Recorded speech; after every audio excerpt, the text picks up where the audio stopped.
Good evening, my fellow Americans. We now stand 10 years past the midpoint of a century that has witnessed 4 major wars among great nations.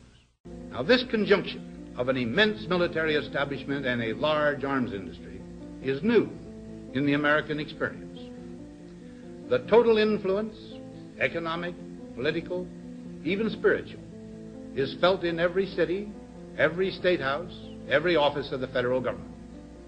We recognize the imperative need for this development, yet we must not fail to comprehend its grave implications. Our toil, resources, and livelihood are all involved. So is the very structure of our society. In the councils of government, we must guard against the acquisition of unwarranted influence, whether sought or unsought, by the military-industrial complex. The potential for the disastrous rise of misplaced power exists and will persist. We must never let the weight of this combination endanger our liberties or democratic processes. We should take nothing for granted. Only an alert and knowledgeable citizenry can compel the proper meshing of the huge industrial and military machinery of defense with our peaceful methods and goals, so that security and liberty may prosper together.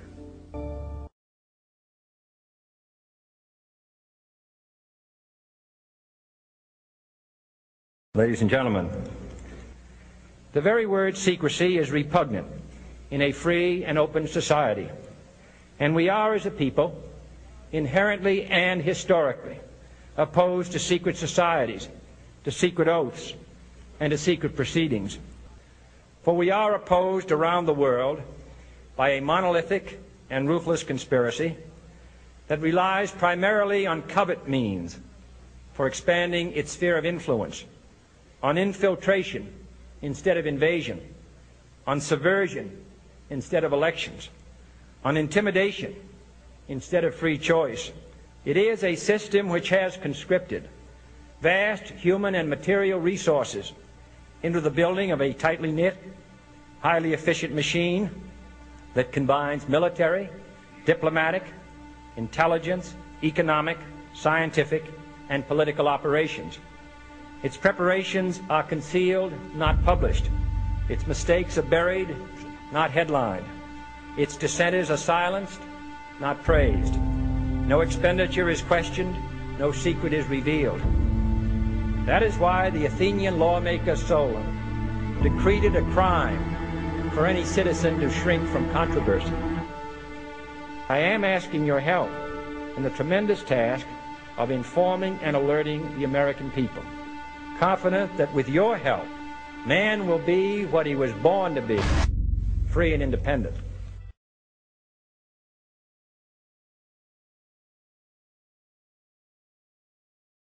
And the hope that each of us has to build a new world order, to build a new world order. Perhaps we need some outside universal threat. I occasionally think how quickly our differences worldwide would vanish if we were facing an alien threat from outside this world. And yet, I ask you, is not an alien force already among us? What could be more alien to the universal aspirations of our peoples than war and the threat of war? We have before us the opportunity to forge for ourselves and for future generations a new world order. When we are successful, and we will be, we have a real chance at this new world order. After 1989, President Bush said, and it's a phrase that I often use myself, that we needed a new world order. The longing of the soul. When our founders declared a new order of the ages, when soldiers died in wave upon wave for a union based on liberty. The time has come for the world to move in a new direction. We must embrace a new era of engagement based on mutual interest and mutual respect, and our work must begin now. And the President outlined his vision of a new world order in which the U.S. would participate fully.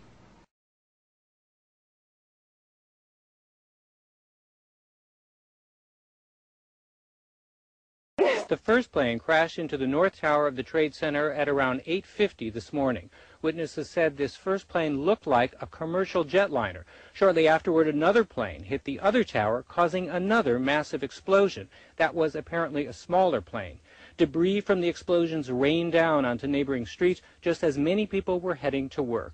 There's no word on whether the crashes might have been some sort of act of terrorism, but the FBI is investigating that possibility.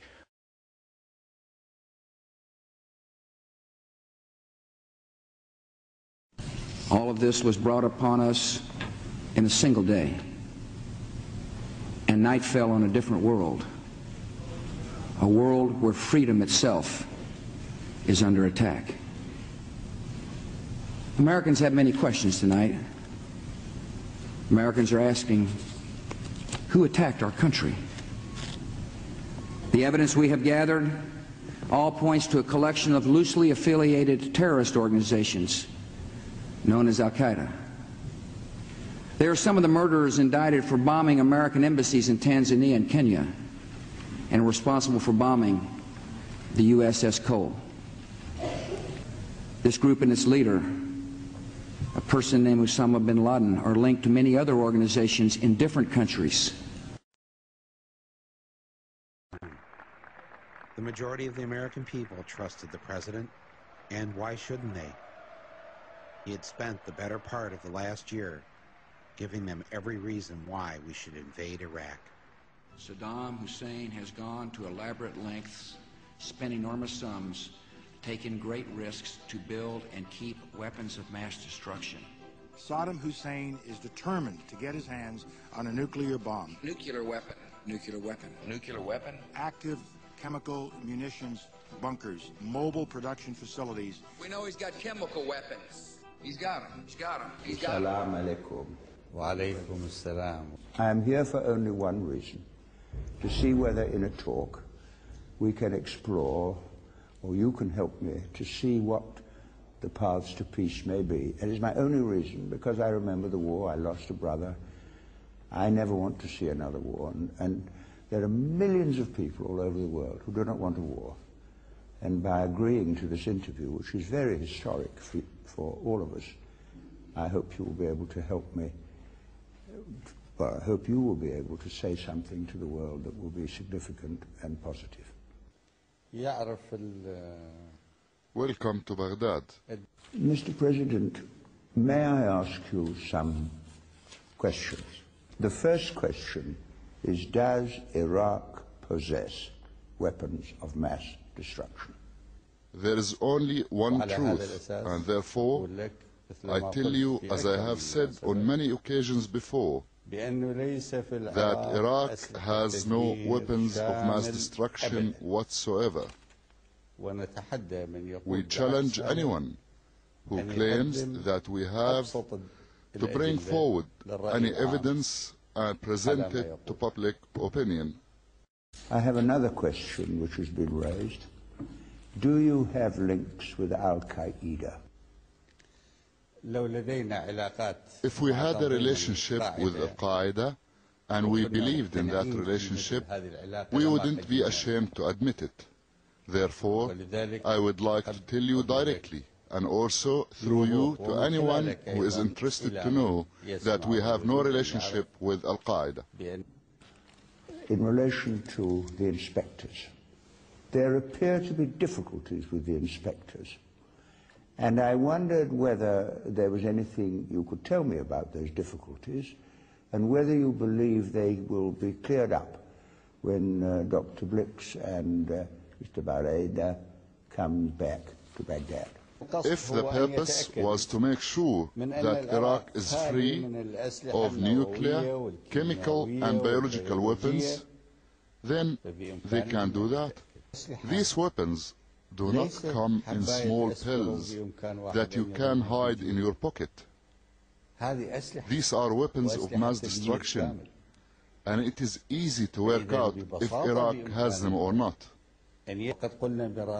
We have said many times before, and we say it again today, that Iraq is free of such weapons. So, when Iraq objects to the conduct of the inspection teams or others, That doesn't mean that Iraq is interested in putting obstacles before them, which could hinder the efforts to get to the truth. It is in our interest to facilitate their mission to find the truth.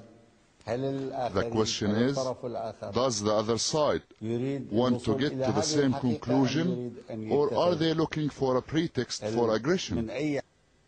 If those concerned prefer aggression, then it's within their reach. The superpowers can create a pretext any day to claim that Iraq is not implementing Resolution 1441.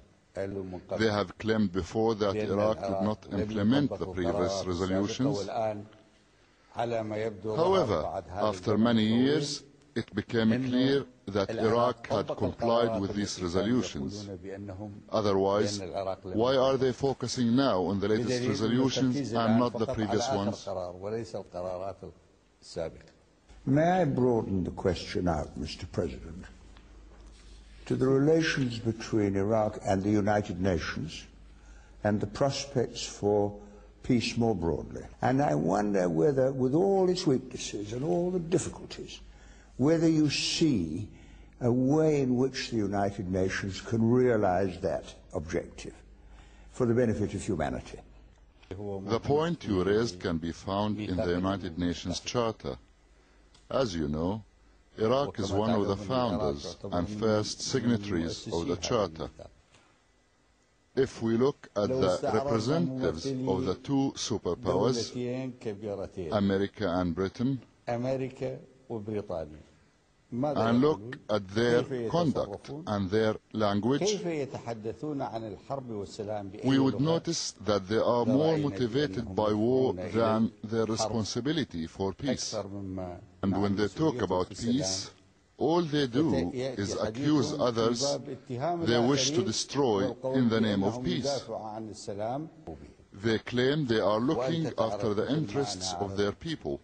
You know as well as I do that this is not the truth.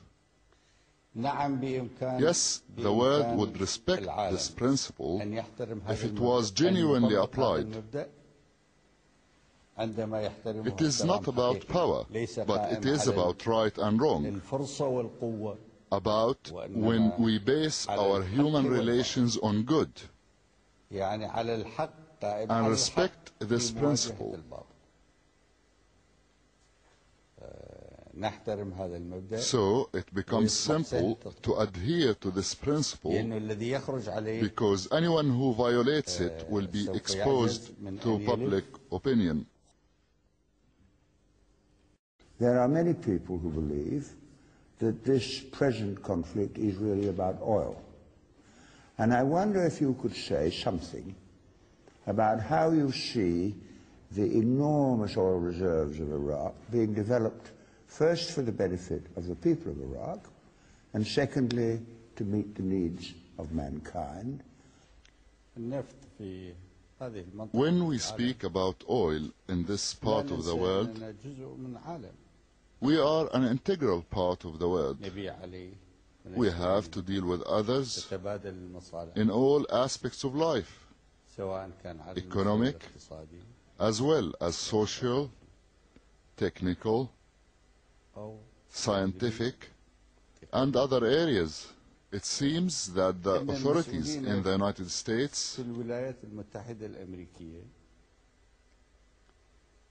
are motivated by aggression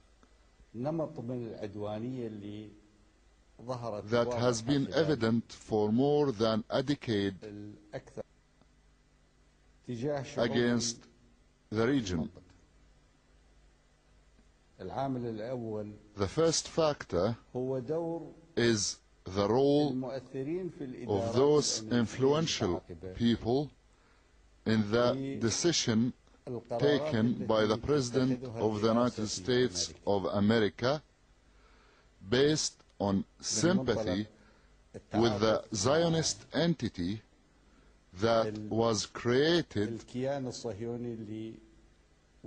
at the expense of Palestine and its people and their humanity. These people force the hand of the American administration by claiming that the Arabs pose a danger to Israel,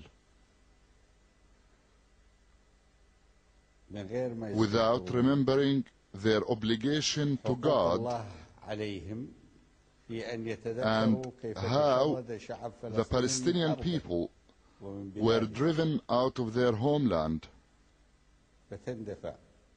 The consecutive American administrations were led down a path of hostility against the people of this region,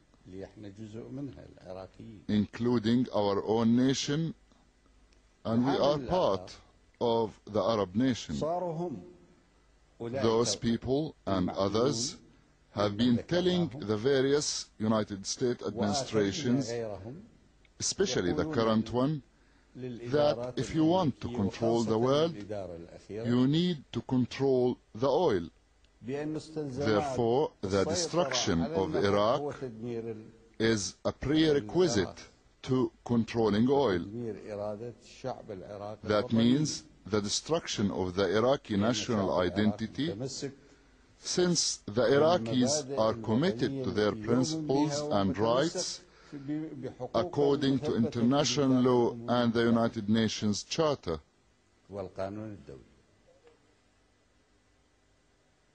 It seems that this argument has appealed to some United States administrations, especially the current one, that if they control the oil in the Middle East, they would be able to control the world. They could dictate to China the size of its economic growth and interfere in its education system.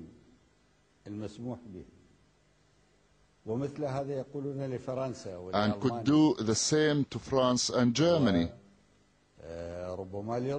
and perhaps to Russia and Japan.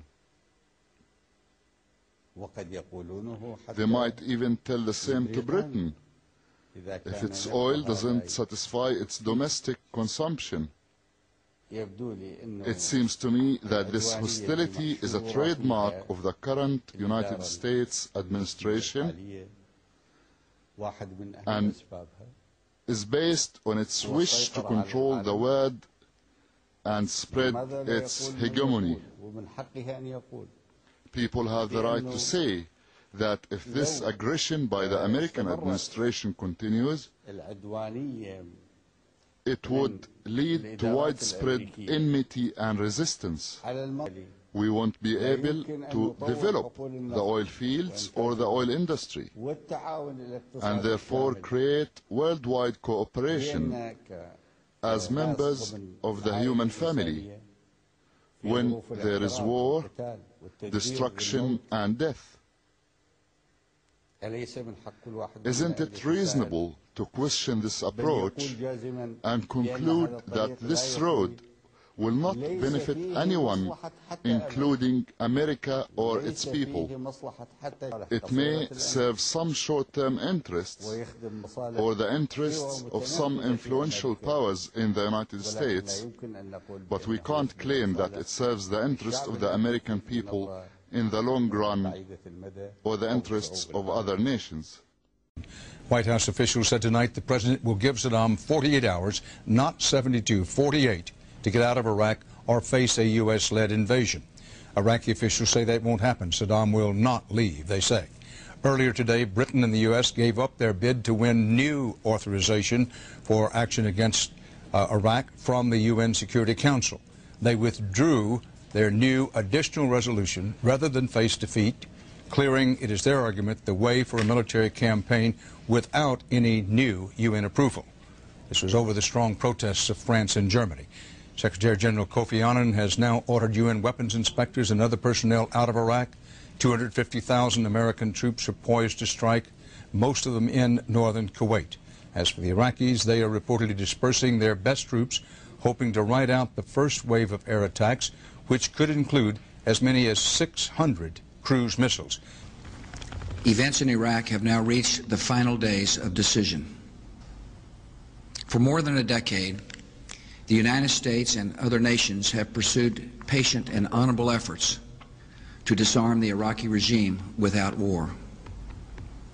That regime pledged to reveal and destroy all its weapons of mass destruction as a condition for ending the Persian Gulf War in 1991. Since then, the world has engaged in 12 years of diplomacy. Intelligence gathered by this and other governments leaves no doubt that the Iraqi regime continues to possess and conceal some of the most lethal weapons ever devised. In the case of Iraq, the Security Council did act in the early 1990s. Under Resolutions 678 and 687, both still in effect, the United States and our allies are authorized to use force in ridding Iraq of weapons of mass destruction. It's not a question of authority. It is a question of will. On November 8th, the Security Council unanimously passed Resolution 1441, finding Iraq in material breach of its obligations and vowing serious consequences if Iraq did not fully and immediately disarm. Today, no nation can possibly claim that Iraq has disarmed, and it will not disarm so long as Saddam Hussein holds power. For the last 4.5 months, the United States and our allies have worked within the Security Council to enforce that Council's long-standing demands. Yet some permanent members of the Security Council have publicly announced they will veto any resolution that compels the disarmament of Iraq. These governments share our assessment of the danger, but not our resolve to meet it. Many nations, however, do have the resolve and fortitude to act against this threat to peace. And a broad coalition is now gathering to enforce the just demands of the world. The United Nations Security Council has not lived up to its responsibilities, so we will rise to ours. In recent days, some governments in the Middle East have been doing their part. They have delivered public and private messages urging the dictator to leave Iraq so that disarmament can proceed peacefully. He has thus far refused. All the decades of deceit and cruelty have now reached an end. Saddam Hussein and his sons must leave Iraq within 48 hours. Their refusal to do so will result in military conflict, commenced at a time of our choosing. The terrorist threat to America and the world will be diminished the moment that Saddam Hussein is disarmed. The security of the world requires disarming Saddam Hussein now.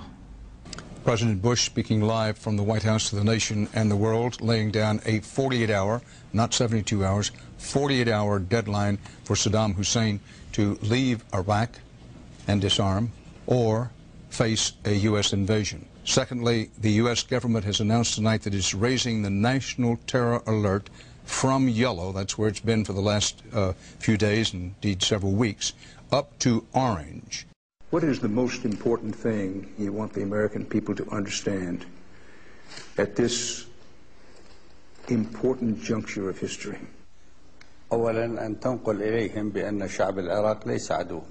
First, convey to them that the people of Iraq are not the enemy of the American people.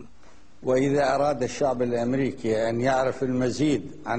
the American people would like to know the facts as they are, through a direct dialogue, then I am ready to conduct a debate with the President of the United States, President Bush, on television. I will say whatever I have to say about American policy.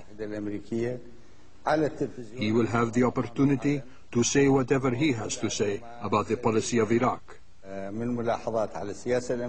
this will be in front of the world, on television, in a direct, uncensored, honest manner, in front of, as I said, everyone.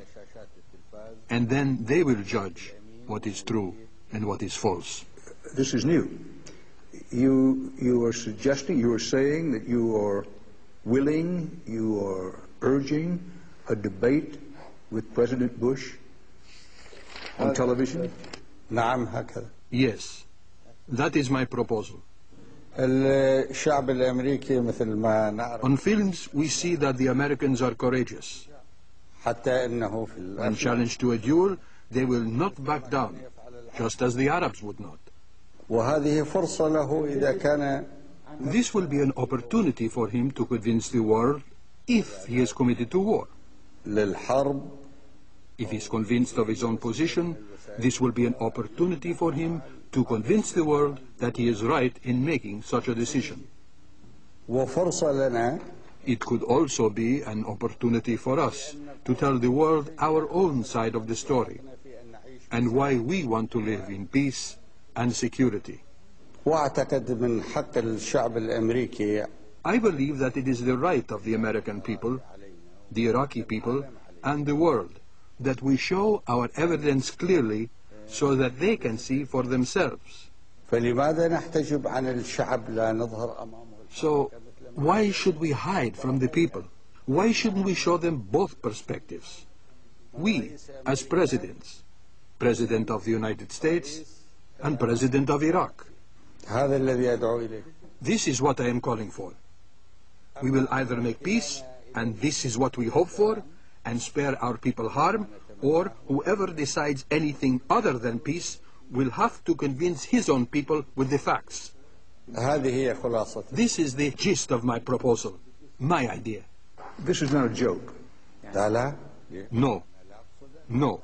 I call for this because war itself is not a joke. Mr. President, where would this debate take place that you imagine?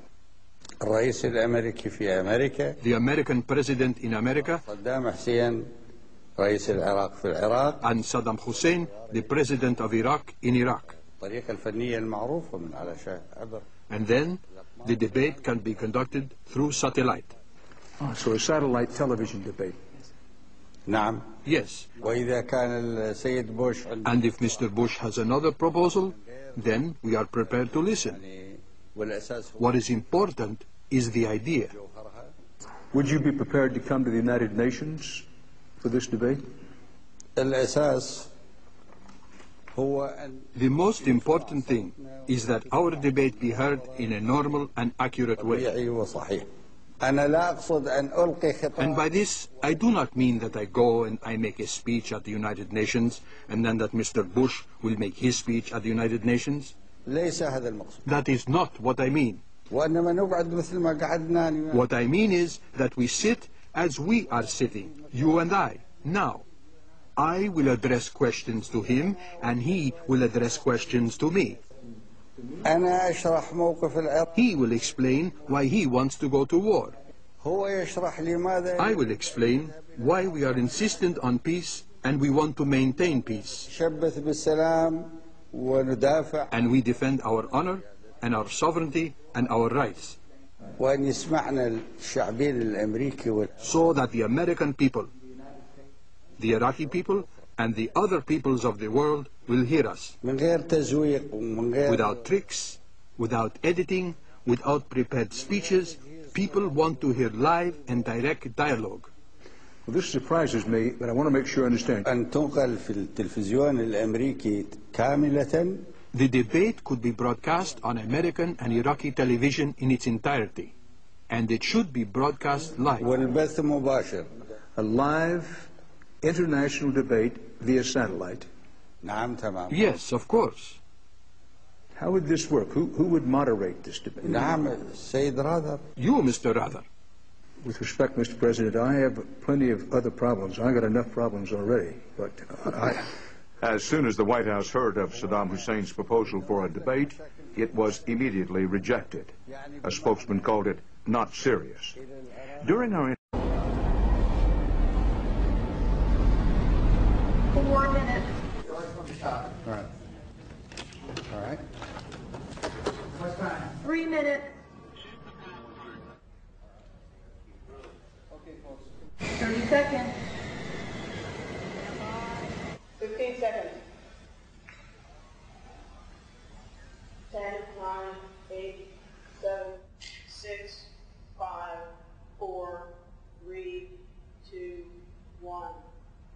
My fellow citizens,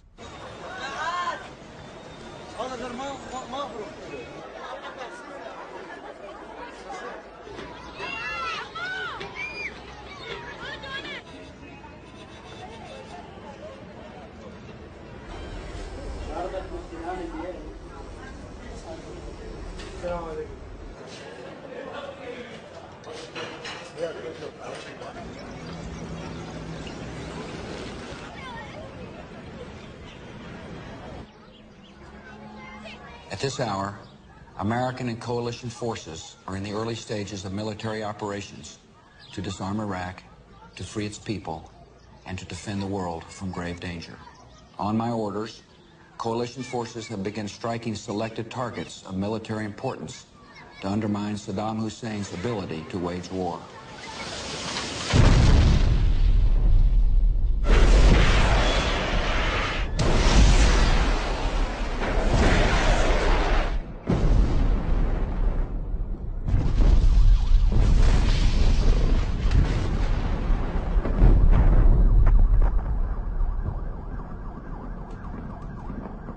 On March 19, 2003, George W. Bush and the United States military invaded the sovereign nation of Iraq, a nation that had never attacked the United States, a nation that had never threatened to attack the United States, a nation that had never murdered a single American citizen. During a short lull, ambulance crews took to the streets to tend to civilian casualties. The let-up did not last long, however. More cruise missiles. 300 of these frightening weapons were aimed at Baghdad during the night. The last arrived here as an air raid siren was going off just before dawn. 2/3 of Americans say it's not worth fighting. And they're looking at the value gained versus the cost in American lives, certainly, and Iraqi lives. So you don't care what the American people think? No, I think you cannot be blown off course by the fluctuations in the public opinion. Good afternoon. Yesterday, December the 13th, at around 8:30 p.m. Baghdad time, United States military forces captured Saddam Hussein alive. He was found near a farmhouse outside the city of Tikrit in a swift raid conducted without casualties. And now the former dictator of Iraq will face the justice he denied to millions. Imagine what the world would be like with him in power. The idea is to try to help change the Middle East. Now look, part of the reason we went into Iraq was the main reason we went into Iraq at the time was we thought he had weapons of mass destruction. It turns out he didn't, but he had the capacity to make weapons of mass destruction. But I also talked about the human suffering in Iraq, and I also talked the need to advance a freedom agenda. And so my answer to your question is that imagine a world in which Saddam Hussein was there, stirring up even more trouble in a part of the world that had so much resentment and so much hatred that people came and killed 3,000 of our citizens. You know, I've heard this theory about, everything was just fine until we arrived, and kind of stir up the hornet's nest theory. It just doesn't hold water as far as I'm concerned. The terrorists attacked us and killed 3,000 of our citizens before we started the freedom agenda in the Middle East. What did Iraq have to do with what? The attack on the World Trade Center. Nothing, except for it's part of, and nobody's ever suggested in this administration that Saddam Hussein ordered the attack. Iraq was the lesson of September 11th is take threats before they fully materialize, Ken. Nobody's ever suggested that the attacks of September the 11th were ordered by Iraq. I have suggested, however, that resentment and the lack of hope create the breeding grounds for terrorists who are willing to use suiciders to kill to achieve an objective. I have made that case. And one way to defeat that, defeat resentment, is with hope. U.S. President George Bush got an unexpected surprise during his unannounced visit to Baghdad.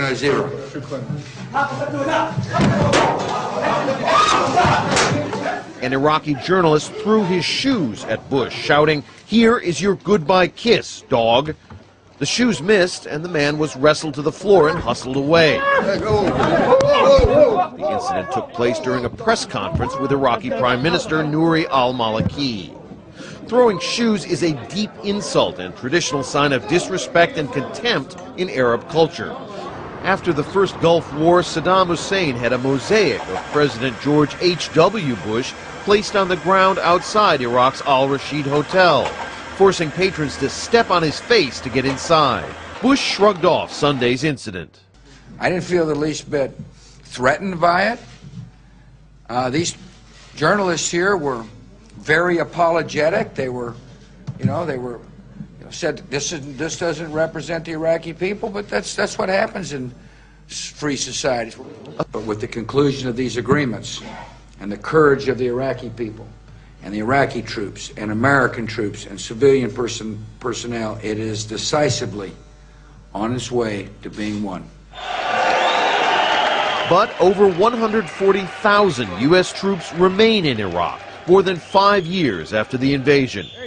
4,200 U.S. troops and tens, perhaps hundreds of thousands of Iraqis have been killed. And a new report by the American overseer of the post-war reconstruction measures labels the rebuilding effort a costly and incompetent failure. At the beginning of the war in Iraq, before Bush prematurely declared mission accomplished, administration officials confidently predicted American forces would be greeted with flowers and candy. Instead, in a bitter footnote to his deeply unpopular presidency, Bush leaves Iraq dodging insults and shoes. Robert Reynolds, Al Jazeera, Washington. I woke up in New York like you did this morning. I read... What are you reading there? The New York Times. There's a paragraph in here. I'll read it to you. Well? About your dad's former Secretary of State, James Baker. In his 1995 memoir, Mr. Baker said he opposed ousting Saddam Hussein in the Persian Gulf War in 1991 because he feared that such action might lead to an Iraqi civil war, to criticism from many of our allies, and to an eventual loss of American support for an occupation. Yeah. He was writing before September the 11th, 2001. And the world changed that day, Wolf. But Iraq had nothing to do with 9/11. Excuse me for a minute, please. The world changed that day because we had to deal with threats. No question, Saddam Hussein did not order the attacks. On the other hand, Saddam Hussein was viewed as a threat by the Congress, by the United Nations, and by the United States administration. And so James Baker was writing before the world changed. And we took out Saddam Hussein because he was viewed as a threat. He was a state sponsor of terror. He had used weapons of mass destruction. He had invaded his neighbors. The decision was the right decision. And now the question is, will this country and our coalition partners have the will to support this new government, a democracy in the heart of the Middle East? You were thinking of dealing with Saddam Hussein long before 9/11.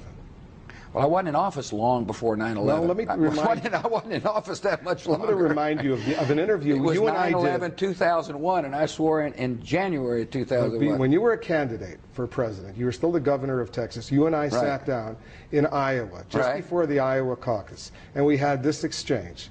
Listen. We shouldn't be sending mixed signals, and if any time I found that the Iraqis were developing weapons of mass destruction, they wouldn't exist anymore. Who wouldn't exist anymore? The weapons? The weapons of mass destruction, yes. I'm not going to... They just need to hear that from a potential president, that if we catch them in violation of the agreement, if we in any way, shape, or form find out that they're developing weapons of mass destruction, that there will be action taken. And they can just guess what that action might be. The point, though, being that, at least to my mind, the weapons of mass destruction issue, in your mind, even as a candidate running for president, was a trigger, potentially, that could lead to war. Well, of course, I've used Saddam Hussein for what he was, a threat. He was declared a state sponsor of terror, Wolf, by previous administrations. But there are other countries that have been declared state sponsors of terror, like North Korea, like Syria, Cuba. You don't go to war against them. Well, North Korea hadn't invaded its neighbors.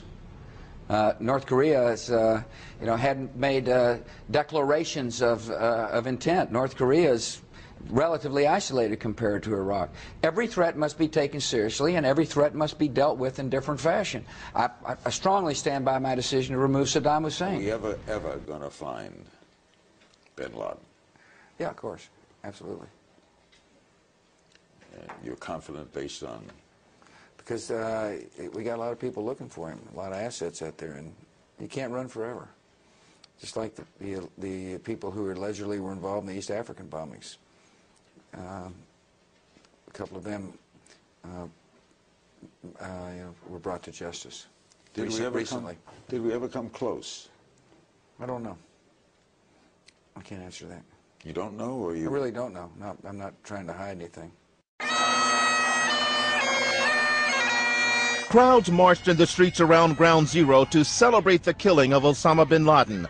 Among them, Army Captain Patrick Dowdell, just back from Afghanistan. I'm proud of the guys that were willing to go out there and take care of business. It didn't take long for news to spread after President Obama's statement late last night. Let me say to the families who lost loved ones on 9/11 that we have never forgotten your loss. USA! USA! Times Square looked more like a party as hundreds took part in the celebration. It's a great hour for USA, great day for USA.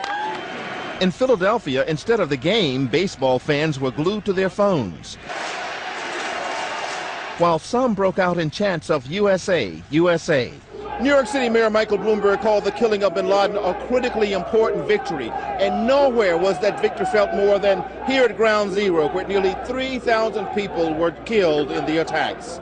Now that he's finally dead, it feels good. Michael Carroll lost his father, a firefighter, on 9/11. He says bin Laden's death won't ease his pain, but it does bring some closure. To feel excited about somebody's death is a weird feeling, but when it comes to him, it's all right. For many Americans, this is a day they waited for nearly a decade. A moment some thought would never come. In my book, there's a lot of genealogical research, going back, Dick's family, my family, these heroic and amazing tales of people who went west. But one of the things I discovered is that Dick and Barack Obama are 8th cousins. What? Is that an amazing thing? Yes, if you go back 8 generations, really? They have a common ancestor. Many of the United States presidents have blood relations with each other. The Bush lineage has blood ties to a great number of former presidents. George Washington, Millard Fillmore, Franklin Pierce, Abraham Lincoln, Ulysses Grant, Rutherford Hayes, James Garfield, Grover Cleveland, Teddy Roosevelt, William Taft, Calvin Coolidge, Herbert Hoover, Franklin Roosevelt, Richard Nixon, and Gerald Ford. Michael Tessarian points out in his work that Bush is closely related to every European monarch on and off the throne, and has kinship with every member of Britain's royal family. Bush's family tree can be documented as far back as the early 15th century. He has a direct descent from Henry III and from Henry VIII's sister Mary Tudor.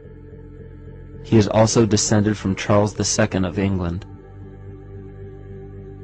And we also find that George W. Bush is a direct descendant of Godfrey de Bouillon. Godfrey was the first king of Jerusalem after he recaptured it from the Saracens, which was the name for the Islamic faith during the Middle Ages. It is interesting to note that the current occupation of the United States in the Middle East was re-established by the same family, George Bush Sr. in 1991, and again by George Bush Jr. in 2003. George Bush Jr. is then found to be a cousin to both opposing candidates of his 2 terms in office, Al Gore and John Kerry. Democratic President Barack Obama also has blood ties with George W. Bush, as well as Gerald Ford, Lyndon Johnson, Harry Truman, James Madison, and the British Prime Minister Sir Winston Churchill. On the opposing side of the 2008 presidential ballot, John McCain is descended from Robert the Bruce, King William I of Scotland, and also Godfrey de Bouillon. Let me take you through this, branch by branch. The 101st Airborne Division, air assault. Vice President Dick Cheney, the man who's only a heartbeat away from the presidency, is actually a blood relation. He's President Bush's 9th cousin once removed. Cheney's cousin Barack Obama is also Bush's 11th cousin and the 9th cousin of Brad Pitt. But we're only just getting started. President Lincoln was President Bush's 7th cousin 5 times removed, and Bush shared more than just a ballot with John Kerry. That's right, they're 9th cousins twice removed. There's also royalty in the Bush bloodline. Princess Diana was Bush's 11th cousin twice removed. And then there's this bombshell. Happy birthday, Mr. President. Sure, she may have been singing to JFK, but what about GWB? He is, after all, her 9th cousin, 3 times removed. He's also related to Playboy founder Hugh Hefner, even Pocahontas, and Vlad the Impaler. Trace the family tree far enough, and you get Madonna, Celine Dion, and Tom Hanks.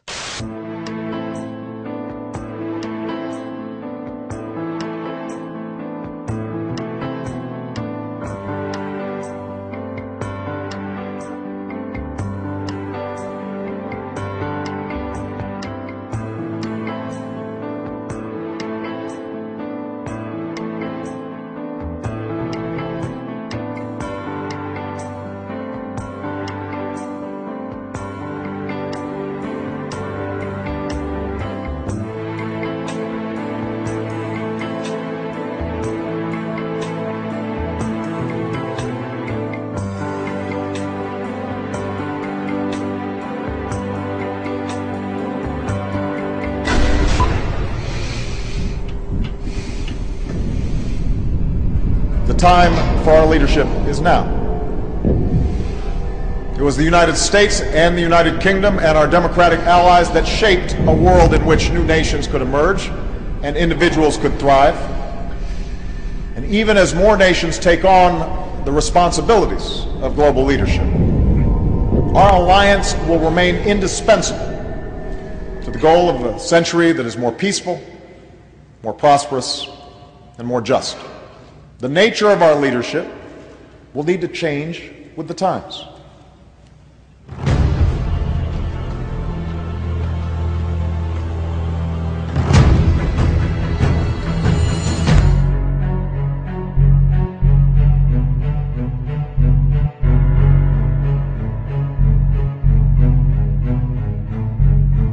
You're now listening to Dancing at Vanguard Productions.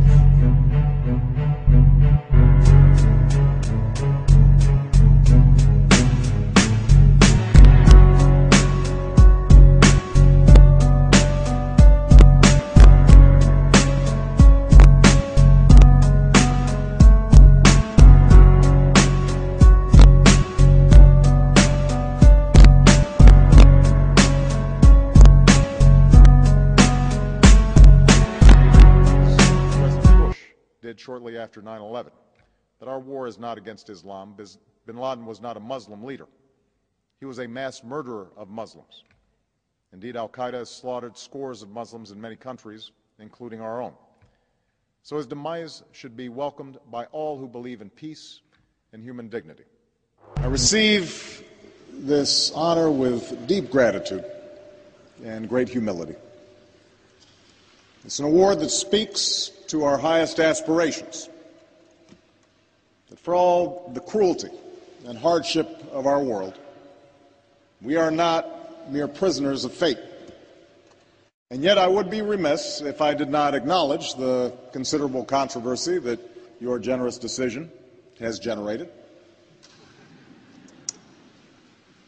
In part, this is because I am at the beginning and not the end of my labors on the world stage. Compared to some of the giants of history who have received this prize, Schweitzer and King, Marshall and Mandela, my accomplishments are slight. You just said something, you used the phrase a Muslim president, and right. There are a lot of our viewers out there who probably jumped up straight up on their chairs and said, what did he say? Yes. And why do you say that? And I will give you the reason. My wife Rachel is Jewish and I'm Jewish, but I'm from America, she's from Egypt. I think like a Christian, she thinks like a Muslim. My wife is an intelligence gatherer for the Israeli government in Kol Israel radio services. And she was picking up broadcasts for years before the 2008 elections. And the Saudis were saying, and my wife didn't understand it until later. We will have a Muslim in the White House in 2008. And the fact is, nobody knew who Obama was before 2008. That's true. And he became a senator, I believe, in 2006. He barely served a very short time as senator, and all of a sudden he becomes the President of the United States. President to the United States faithfully. That I will execute faithfully the office of President of the United States. President of the United States. In my country. Assalamu alaikum. Candidate for president, but as a citizen. A proud citizen of the United States and a fellow citizen of the world. But the burdens of global citizenship continue to bind us together. A change of leadership in Washington will not lift this burden. In this new century, Americans and Europeans alike will be required to do more, not less. Partnership and cooperation among nations is not a choice. It is the only way, the one way, to protect our common security and advance our common humanity.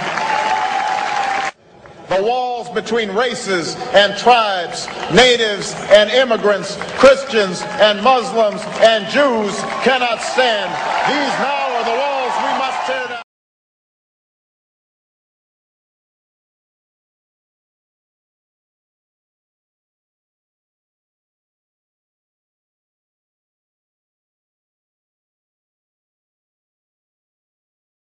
العراق ما عندها،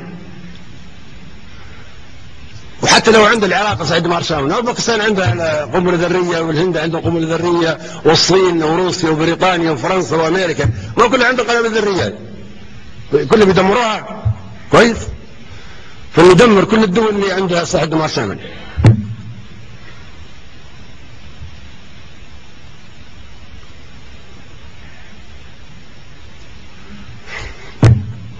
تجي قوة أجنبية تحتل دولة عربية وتشنق رئيسها وإحنا نتفرج عليهم وضحكوا.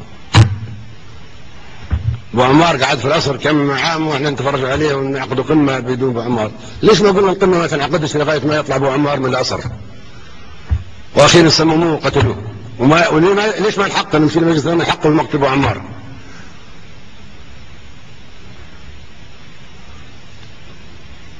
وليش ما نحقوا في شنق صدام حسين؟ كيف يصير حرب يشنق ورئيس دولة عربية عضو في الجامعة العربية؟ لما تكلموا عن سياسة صدام حسين والخلافة معاه السياسة ممكن كلنا مختلفين سياسيين معاه ومختلفين حتى مع بعضنا نحن الآن. ما في حاجة تجمعنا أبدا إلا القاعة هاي.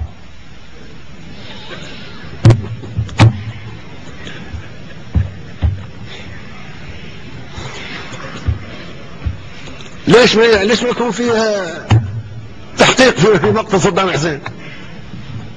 قيادة عربية بالكامل تقتل تشنق في المشانق راح نتفرج لماذا؟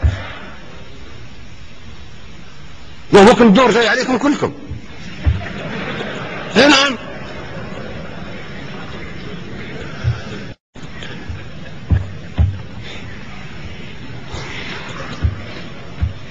ليش ما يكون فيها تحقيق في مقتل صدام حسين؟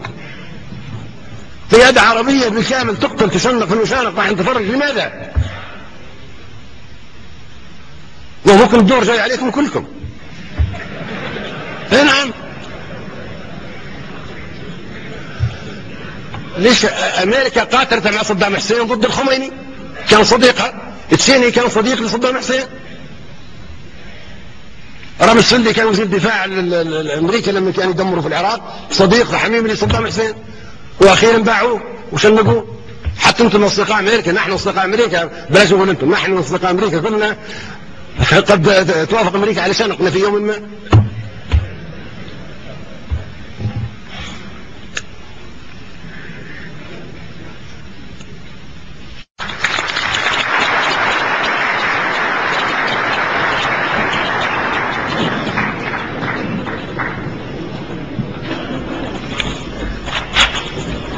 أشكر الأخ العقيد معمر القذافي على هذه الكلمة الصريحة والواضحة.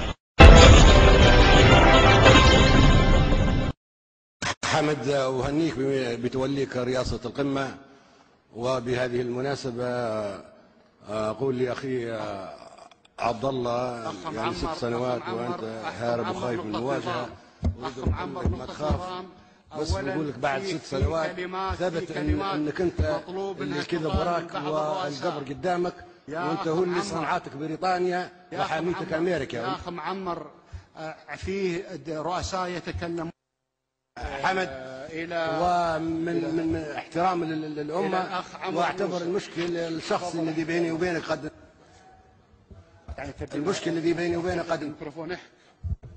وأنا مستعد لزيارتك وأنك أنت تزورني. يا أخ معمر رجاء نقطة نظام. وعميد الحكام العرب وملك ملوك أفريقيا وإمام المسلمين، مكانتي العالمية ما تسمح لي أني ننزل لأي مستوى آخر، وشكرا.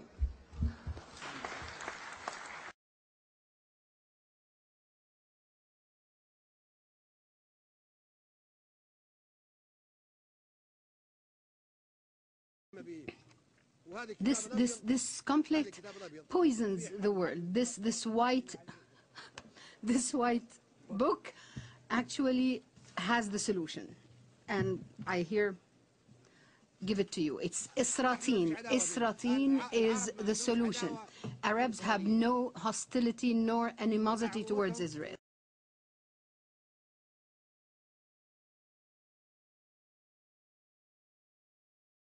He's always an unpredictable public speaker, but this time President Mahmoud Ahmadinejad has outdone himself. There were raised eyebrows even among Iran's allies in the UN General Assembly's annual ministerial meeting, where Mr. Ahmadinejad suggested that the 9/11 attacks were staged by America to save Israel. The US delegation walked out of the meeting in New York rather than wait for details of the Iranian leader's conspiracy theory. For the record, Mr. Ahmadinejad espoused the theory that segments within the US government orchestrated the terror attacks on September the 11th, 2001 to reverse the declining American economy and its grip on the Middle East in order to save the Zionist regime. He went on to claim that the majority of the American people, as well as most nations and politicians around the world, agree with this version of events. The bizarre speech won a smattering of applause from the chamber, some of it bemused, much of it from the Iranian corner. But the end of the speech at least meant that the Americans felt they could return to the room. The episode can only hurt attempts by major powers to bring Iran to the negotiating table over its nuclear program. Tehran has said it's ready to enter fair negotiations. But foreign leaders will be wondering what kind of diplomacy will be possible with a country with this man at the helm. It is unacceptable that a small minority should dominate the politics, economy, and culture of vast parts of the world through a complicated network and establish a new form, in fact, of slavery, and harm the reputation of other nations, even European nations and the United States, to attain its racist ambitions. It is not acceptable that some who are several thousands of kilometers away from the Middle East should send in troops for military intervention and for spreading war, bloodshed, aggression, terror, and intimidation in the Middle East, in our region, while blaming the protests of nations within the region that are concerned about their fate and their national security as a move against peace and as interference in others' affairs.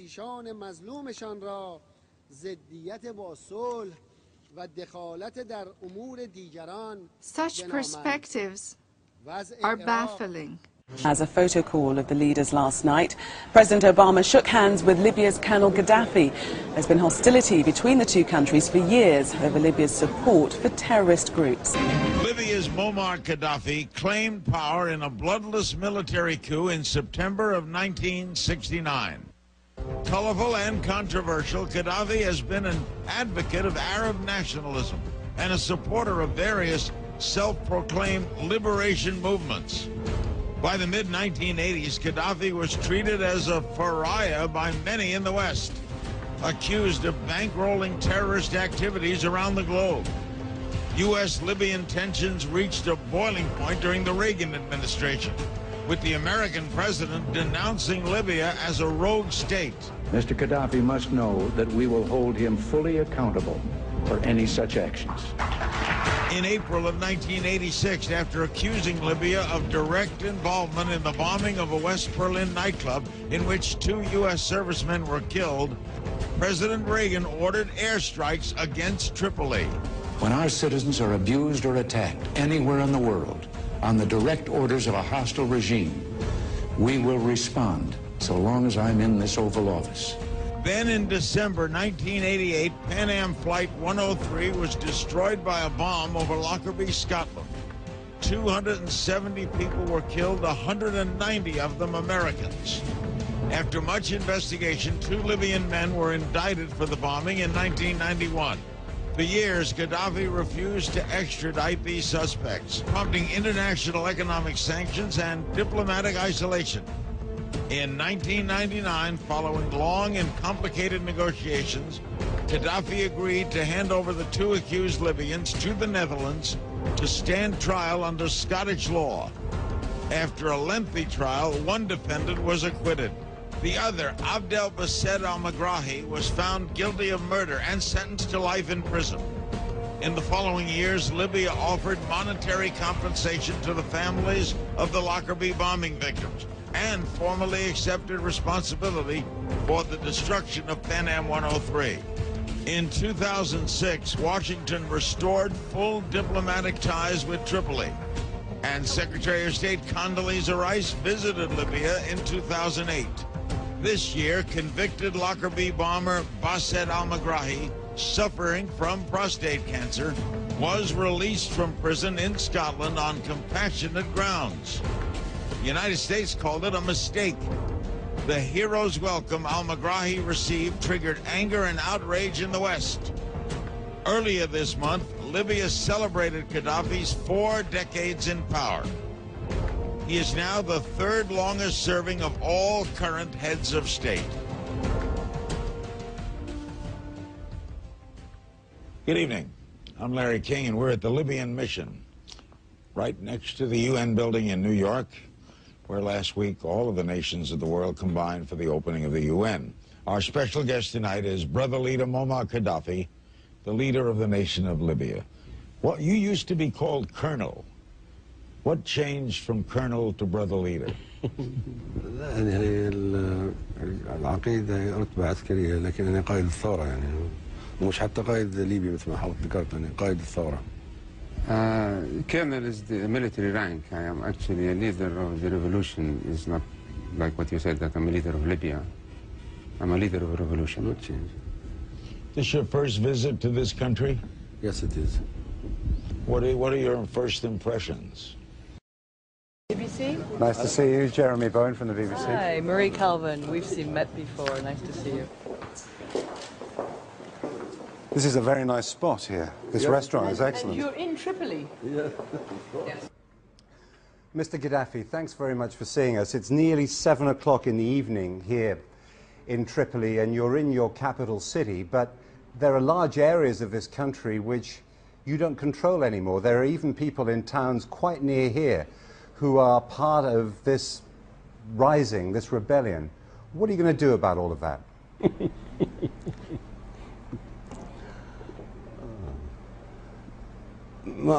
What is the question?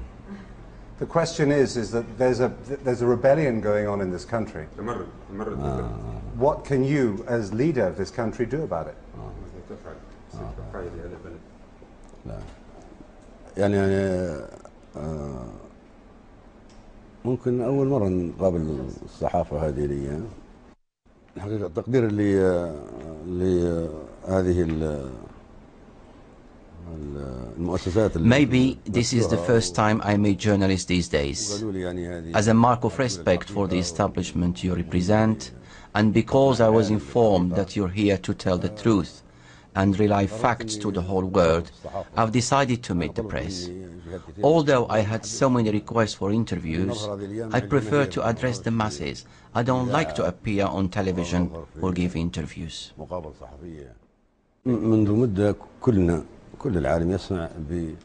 For a while now, the world has been hearing about the presence of Al-Qaeda in the Muslim Maghreb. France is once again at the forefront of NATO's campaign in Libya, now airdropping weapons to the rebels. Some analysts say the move contravenes the UN embargo on arms supplies to Libya. What's your take on that? Well, obviously it does, and it also makes a nonsense of the whole argument in favour of the war in the first place. That argument, as you know, was predicated on the idea, on the accusation that the Libyan government was attacking civilians. Well, the admission that France is arming the rebels is very obviously an admission that what's going on in Libya is a fight between the government and armed rebels. And armed rebels are not civilians. So any attack by the government on armed rebels in Libya is therefore not necessarily a war crime. In other words, this news is not only incompatible with the case that's being made for war in Libya, it completely contradicts it. Incompatible, but are other countries likely to follow in France's footsteps in terms of arming rebels, do you think? Well, Britain, of course, is giving money to them, and presumably they're using that money for certain purposes. I don't imagine they're giving it to charity. It's quite possible that other countries are, I'm thinking, of course, of the United States, are giving other forms of support, or possibly arms covertly. So there is no doubt that the three countries, Britain, France and America, who are waging this war, under the disguise of NATO, of course wish to see the rebels seize power by force and overthrow Gaddafi. Yes. You mentioned NATO there. It does seem hell-bent on a military solution while ignoring peaceful initiatives expressed by both Russia and the African Union. Why is that? Absolutely. Again, NATO, like the main belligerent powers, of which, of course, it is nothing but an instrument, has said in its most recent official communiques that the purpose of this war is to effect regime change, is to overthrow the government. Quite obviously, they know that that can only occur by force. So indeed, NATO is proving to be a force for war, while the regional countries, the regional organizations, the African Union, as you say, and also Russia, have called for peace. On the other hand, we must be careful about using the word NATO.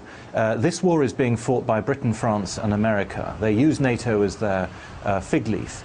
But NATO itself is, of course, much bigger, and there is not unanimity in NATO. Only a few days ago, the Italian foreign minister said that there should be a ceasefire in order to allow humanitarian aid through.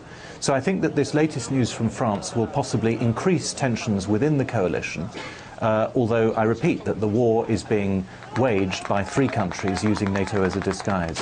Now, the International Criminal Court has issued an arrest warrant on Colonel Gaddafi for crimes committed against his own people, while no one seems to be that worried about civilian casualties in airstrikes from NATO.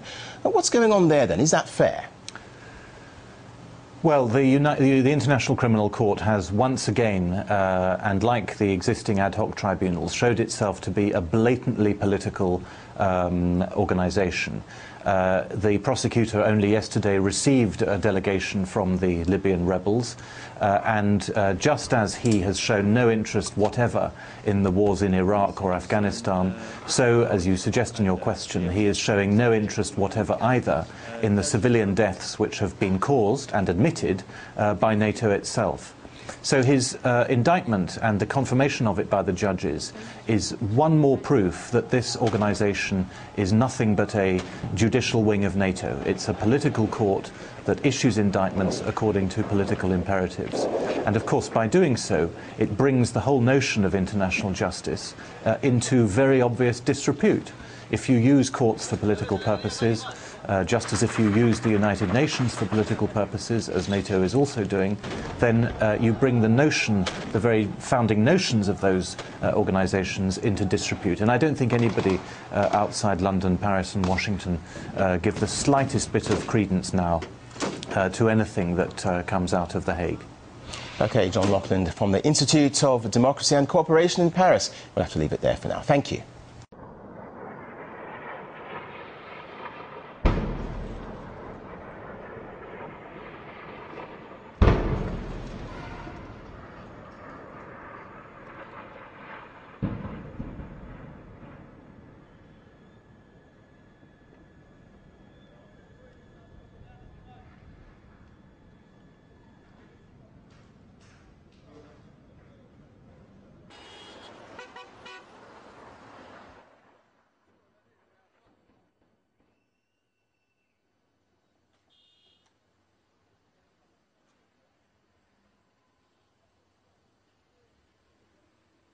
Good morning, George. This is Libya that for the first time in 42 years does not have to live in fear of Muammar Gaddafi.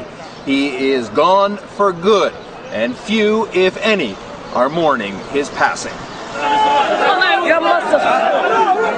Overnight, the body of the dictator was placed on the ground for all in the city of Misrata to see for themselves.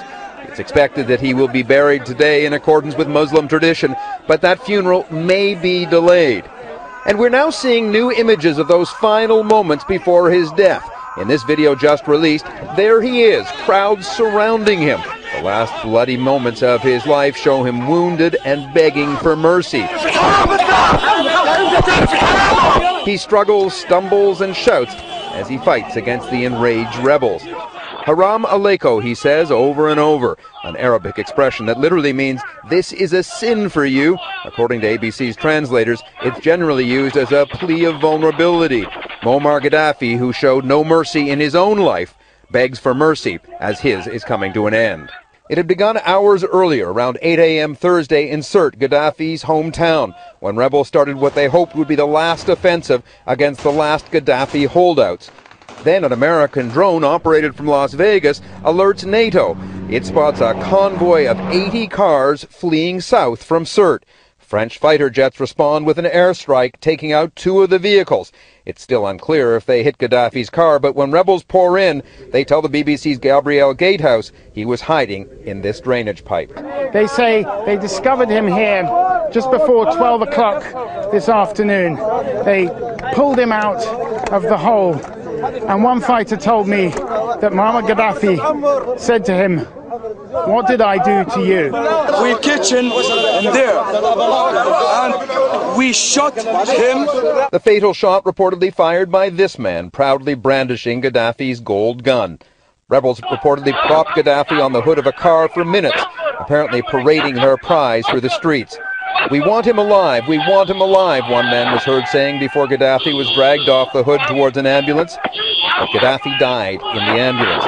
Abdul Jalil Abdelaziz, a doctor who accompanied the body in the ambulance during the 120-mile drive to Misrata, said Gaddafi died from bullet wounds to the head and chest. For the last 7 months, rebel leaders have said they would not consider this revolution over until all Gaddafi holdouts were vanquished and Gaddafi was caught dead or alive. Well, that's now happened. Tomorrow, Libya celebrates Liberation Day.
shine on, making our faces many colors. Everyone is moving like waves make an ocean, on and on.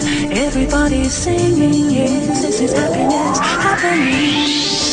La la la la la, la la la la la la, la la la la la la la, la la la la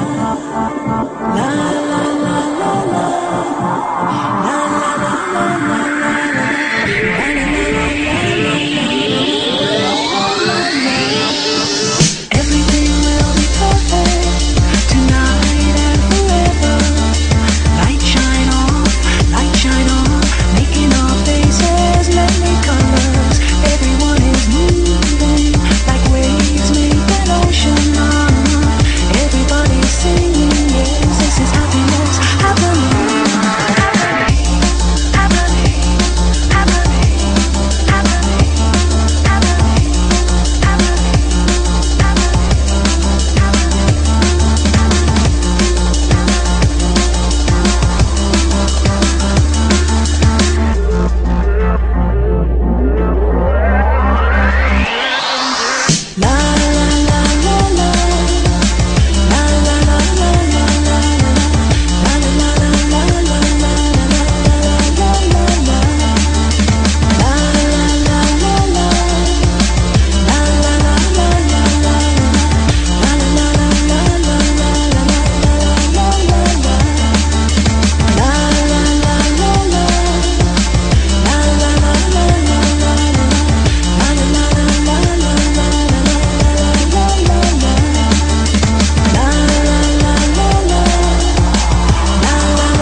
Everything will be perfect, will be perfect, will be perfect, will be perfect.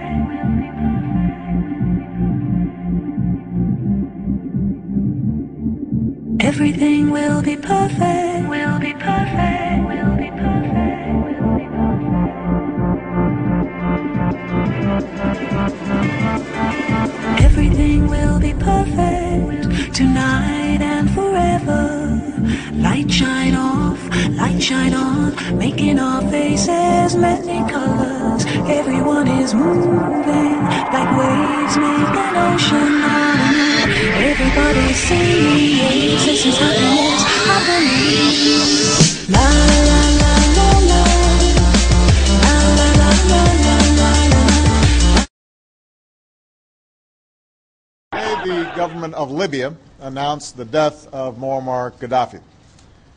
This marks the end of a long and painful chapter for the people of Libya, who now have the opportunity to determine their own destiny in a new and democratic Libya. Well, more speculation has been raised on the reasons for NATO's intervention in Libya. And as RT's Laura Emmett reports, the organisation may have been trying to prevent Gaddafi from burying the American buck.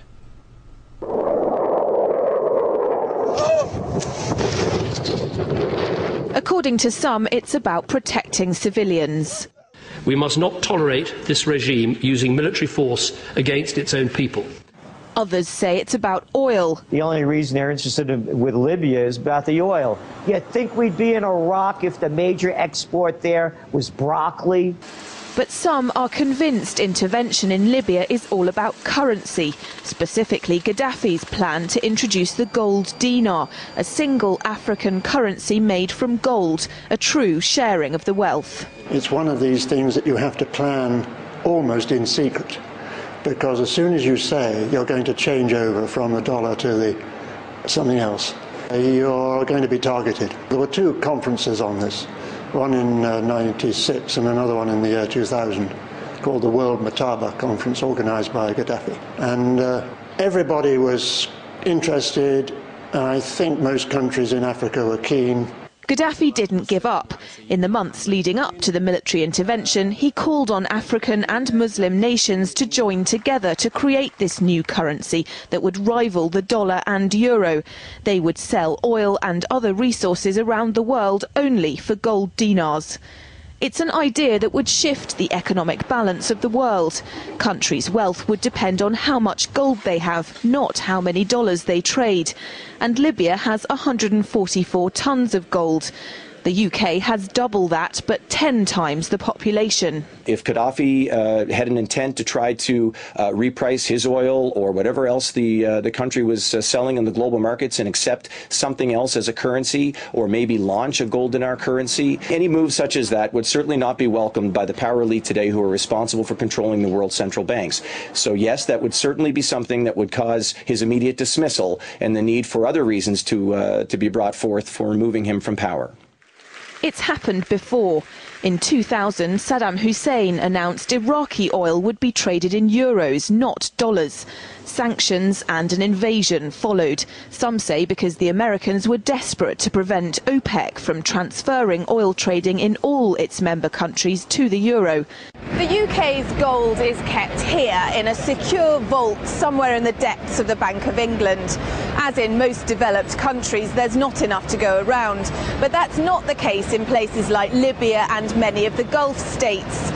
A gold dinar would have given oil-rich African and Middle Eastern countries the power to turn around to their energy-hungry customers and say, sorry, the price has gone up and we want gold. Some say the US and its NATO allies literally couldn't afford to let that happen.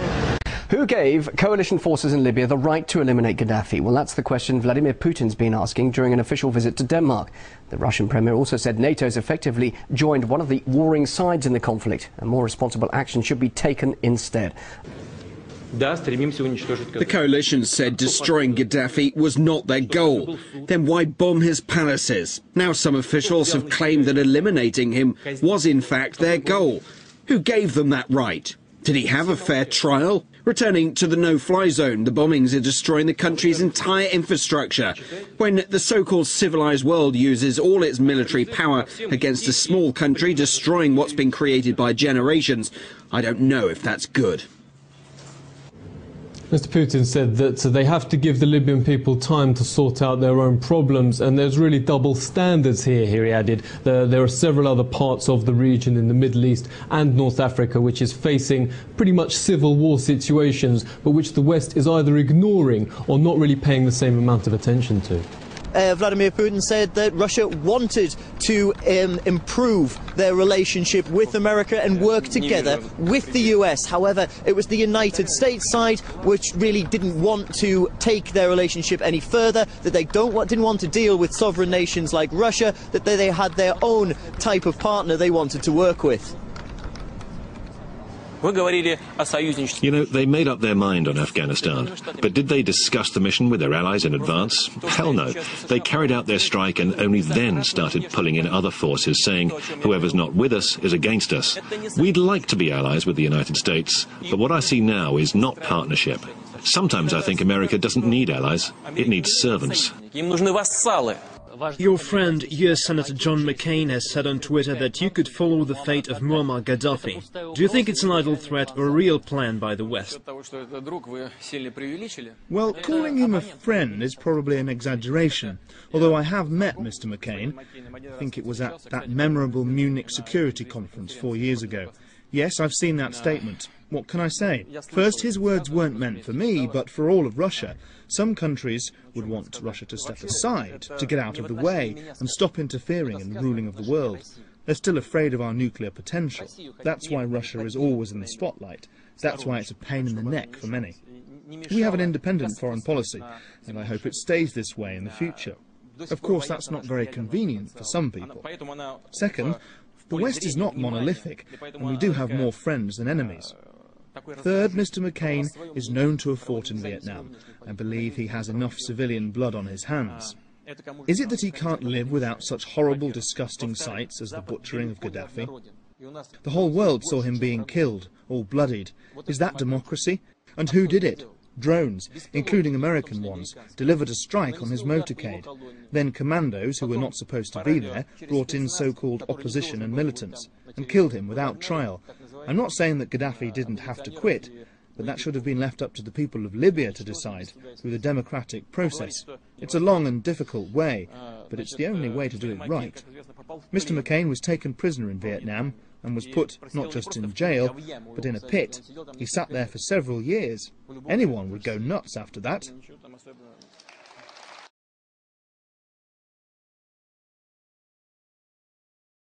Welcome back to Hardball. We're back with the 39th President of the United States, Jimmy Carter. His new book is called Palestine, Peace, Not Apartheid. And President Carter, why did you use the word apartheid in the book's title? Well, let's look at the entire title, if you don't mind. The first word is Palestine, which involves the land that belongs to the Palestinians, not the Israelis. I didn't refer to Israel because there's no semblance of anything relating to apartheid within the nation of Israel. And I also emphasized the word not, that is peace and not apartheid. That's what I hope to accomplish with this book, is to move toward that goal. But there's no doubt that within the occupied territories, Palestinian land, that there is a horrendous example of apartheid. The occupation of Palestinian land, the confiscation of that land that doesn't belong to Israel, the connection of those isolated but multiple settlements, more than 200 of them, with each other by highways on which Palestinians can't travel, and quite often where Palestinians cannot even cross. So the persecution of the Palestinians now under the occupied territories, under the occupation forces, is one of the worst examples of human rights deprivation that I know. And I think even worse, though, than a place like Rwanda? Yes, I think, yes. You mean now? Yes. Yeah, I think the impression now of the Israelis, of the Palestinians by the Israelis, is worse than a situation in Africa like the oppression of Rwandans and the Civil War.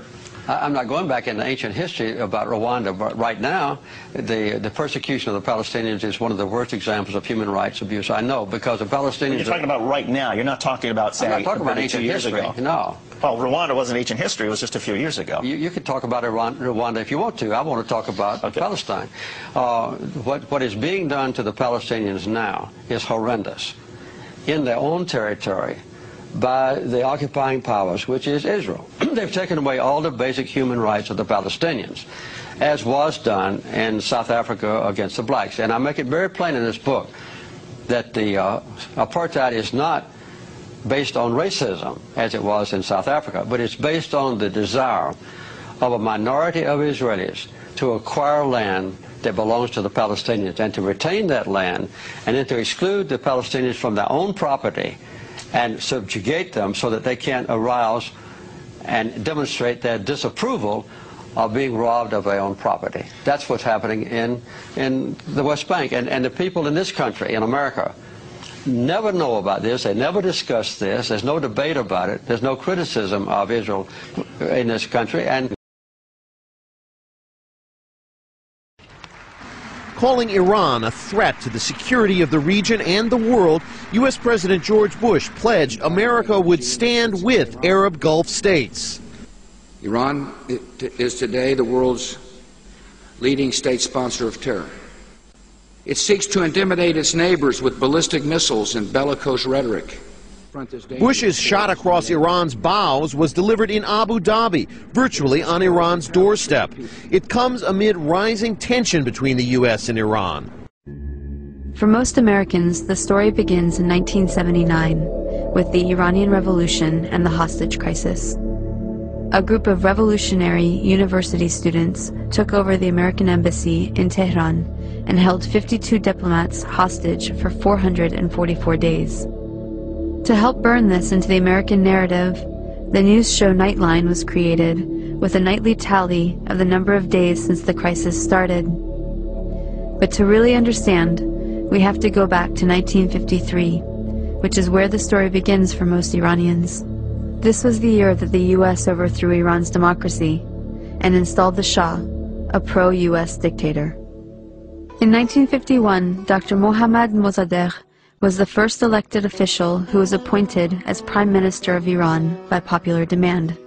He saw that the wealth needed to build Iran was leaving the country, because over the past 50 years its vast oil reserves were under British control at the hands of the Anglo-Iranian Oil Company, later to become BP or British Petroleum.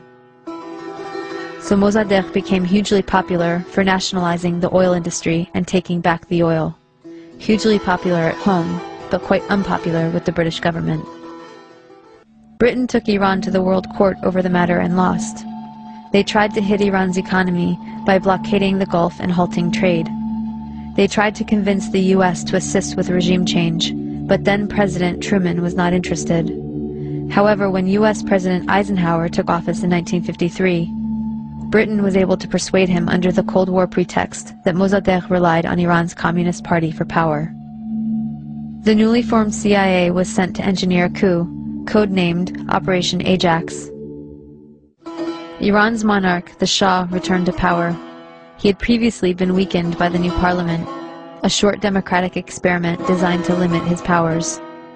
After 1953, he returned fully backed by UK and US power, and the oil was soon flowing under control of Britain, America, the Netherlands, and France. The Shah became increasingly arrogant, opulent, and autocratic over his 25-year rule. He instilled fear in the population with a secret police known as Savak, created by the American CIA and Israeli Mossad, that tortured and imprisoned those who dared to dissent. He crushed all political opposition. Troops were sent to massacre demonstrators. He pushed a white revolution to modernize and westernize the country, giving women the right to vote and other reforms. But ultimately, he served the elites and created a huge economic gap for the poor masses. Powerful religious leaders saw that he was forcibly trying to rid Iran of Islam in a country that was 90% Muslim. One of the Shah's leading critics, Ayatollah Ruhollah Khomeini, was arrested and imprisoned for 18 months. After his release in 1964, Khomeini was sent into exile for 14 years. From abroad, he continued his anti-US, anti-Shah campaign through sermons on cassette tapes that made their way back into Iran and circulated as people copied and shared them. By the end of the 1970s, things had gotten so bad that major protests and the violence that followed were becoming a regular occurrence. The Shah declared martial law and banned demonstrations. This resulted in a huge protest and a general strike that shut down the economy. Soon over 2 million people flooded a public square in Tehran, demanding to remove the Shah and for Khomeini to return, and that is exactly what happened. One important thing to note is that the CIA orchestrated the 1953 coup out of the very same American embassy in Tehran that was later the site of the hostage crisis, right after the Shah was overthrown by popular revolution in 1979. The students were convinced that once again the U.S. had plans to overthrow their revolution. In fact, U.S. President Carter did send a NATO general to instigate a military coup, but it failed. Iran and the U.S. had an extradition treaty in force that obligated the Carter administration to return the Shah to Iran as an indicted criminal. The students had 4 demands. Return the Shah to Iran for trial. He had been accepted into America for medical treatment. Return the Shah's wealth to the Iranian people. A promise from the U.S. not to interfere in Iran's affairs in the future. And an apology and admission of guilt by the U.S. for its past actions in Iran. The apology never came, but 20 years later, Secretary of State Madeleine Albright did acknowledge the U.S. role in Mossadegh's overthrow. So Khomeini took power in 1979 and instituted a government under Islamic law. Within a year of the revolution, Saddam Hussein invaded Iran without provocation, seeking control of Iran's oil-rich Khuzestan region and key oil shipping waterways. The resulting Iran-Iraq War from 1980 to 1988 was the longest and one of the most devastating conventional wars of the century. At least 500,000 Iranians were killed. This war further cemented resentment of the U.S. government as they were playing both sides. On one hand, they were supporting Iraq, providing money, technology, and intelligence, including satellite photography, to help Iraqi bombing raids. The U.S. helped provide Saddam Hussein with weapons by giving him agricultural credits and pressuring Gulf states to give him billions in loans so he could buy weapons from Western Europe, China, and Russia. The U.S. Department of Commerce issued licenses to export materials for Iraq's weapons of mass destruction program. The U.S. continued its support even after learning that Iraq was using chemical weapons against Iran, not to mention against its own citizens, to stop an uprising of Kurdish separatists. But the imperialist tradition also called for maintaining regional balance of power.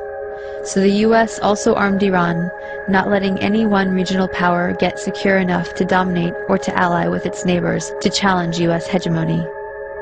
In this case, it came in the form of the Iran-Contra scandal. U.S. President Reagan needed money to fund an unjustified war against Nicaragua, but was forbidden to do so by Congress. So U.S. arms were illegally sold to Iran through Israel and South Africa, and the proceeds went to the Nicaraguan Contras. This allowed Reagan to get around Congress to support a campaign of kidnap, rape, torture, and murder for which the U.S. was convicted by the World Court for unlawful use of force. In other words, state-sponsored international terrorism. The ruling was ignored. Khomeini died in 1989, shortly after the war ended. He promised democracy, but essentially had become the next dictator. Although he improved literacy and much-needed health care for the masses, he also imposed censorship, violently crushed political dissent, and attacked women's rights. Instead of the Savak, the people now had the Revolutionary Guard to fear. Since then, Iran has been an oppressive theocracy. Khomeini was replaced by Khamenei, who remains supreme leader to this day. As a test of fairness, we might imagine that Iran invaded and occupied Canada and Mexico, and had aircraft carriers sitting in the Caribbean. Imagine then if Iran had the power to label the U.S. the axis of evil and cut us off from the rest of the world, and then threatened to attack us if we didn't stop generating nuclear power. What if Iran had overthrown the U.S. government 50 years ago and installed a dictator friendly to Iranian interests, who kept it in power for 25 years? At that point, imagine that Christian fundamentalists, who currently represent about a third of the U.S., took power and began ruling under church law, followed by an unprovoked invasion by Canada, supported by Iran and ignored by the UN, in which it nearly destroyed the U.S. Would it be possible to imagine Iran as liberators? Would Iran be justified in attacking if the U.S. government helped Christian fundamentalists in Canada to take up resistance? Would it be justified to hate and fear all Christians because of the ones that took and abused power in this context? This is not about good guys and bad guys. Both the American and Iranian governments are working against the interests of the people.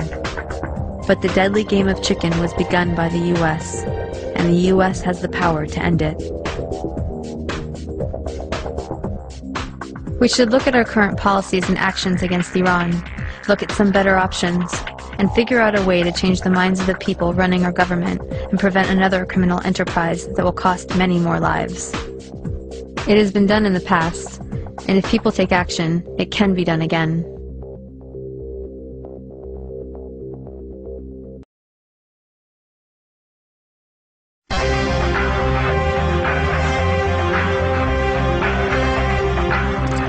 Few moments left.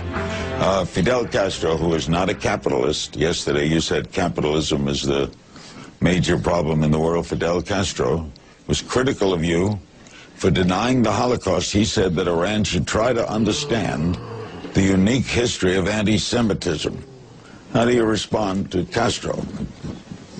Certainly not a friend of Israel.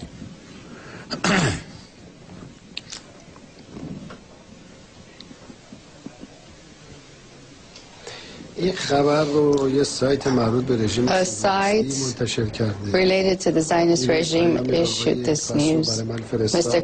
Castro sent a message to me yesterday and said that it was untrue, this statement, that his statements were interpreted differently, that he had said something different. So I have no opinion here on this statement, but I'd like to ask, why is there so much insistence in the United States to absolutely defend the Zionist regime? What is the relationship between the U.S. government, 10,000 kilometers across the ocean from the Zionist regime, and the need therefore to support it? Why is it so sensitive? Because a massive group of people were annihilated just for being what they were. 7 million were killed, 8 million. So as a humanitarian country, we care about this. And many Jews came here to live, and many Jews created a country in Israel and want to live in peace. Don't you? Now, Castro did say you should recognize anti-Semitism exists in the world, and we all should be concerned about it.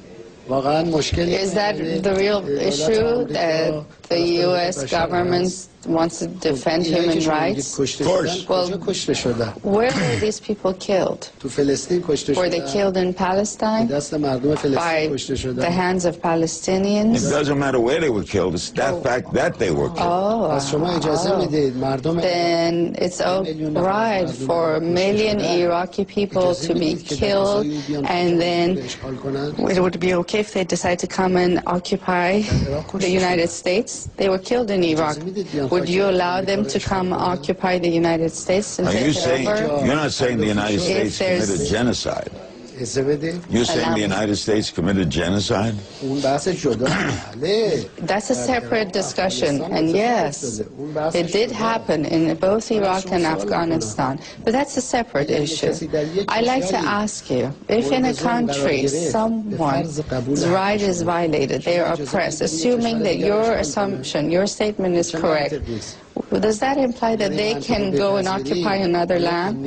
Is there any logic in that? If we were to follow that logic, will there be any security left in the world?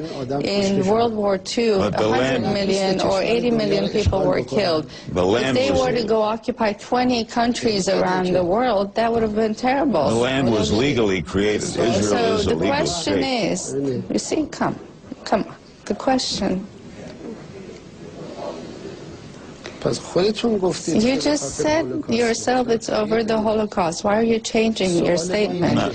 My question is, what are the interests of the United States in absolutely defending them?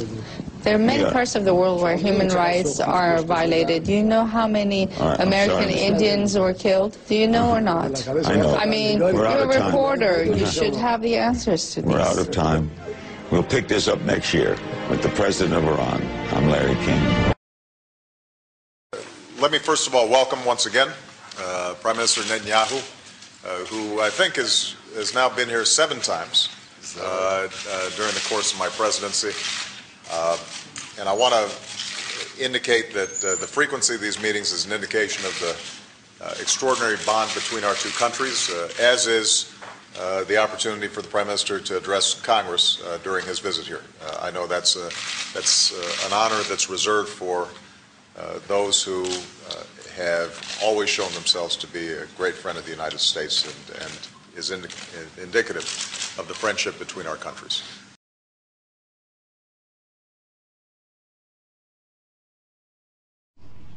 The tyranny in Tehran brutalizes its own people. It supports attacks against American troops in Afghanistan and in Iraq. It subjugates Lebanon and Gaza. It sponsors terror worldwide. When I last stood here, I spoke of the consequences of Iran developing nuclear weapons. Now time is running out.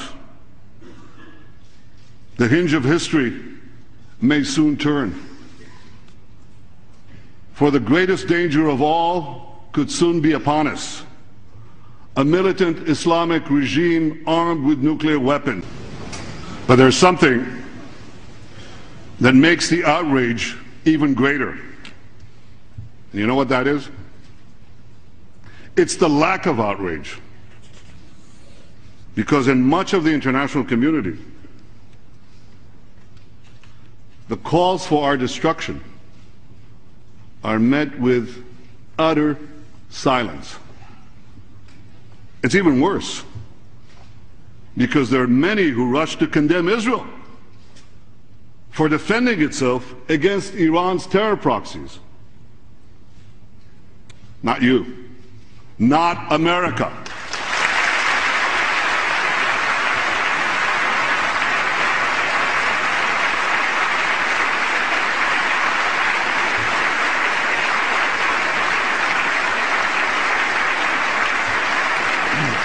You've acted differently. You've condemned the Iranian regime for its genocidal aims. You've passed tough sanctions against Iran. History will salute you, America.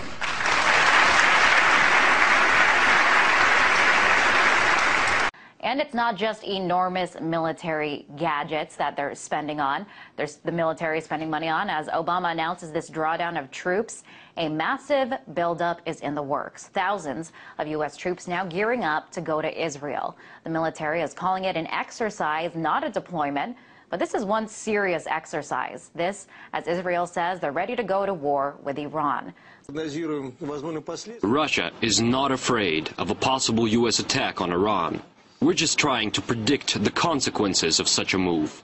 This is an important issue for us, as Iran is located near our borders, and it worries us.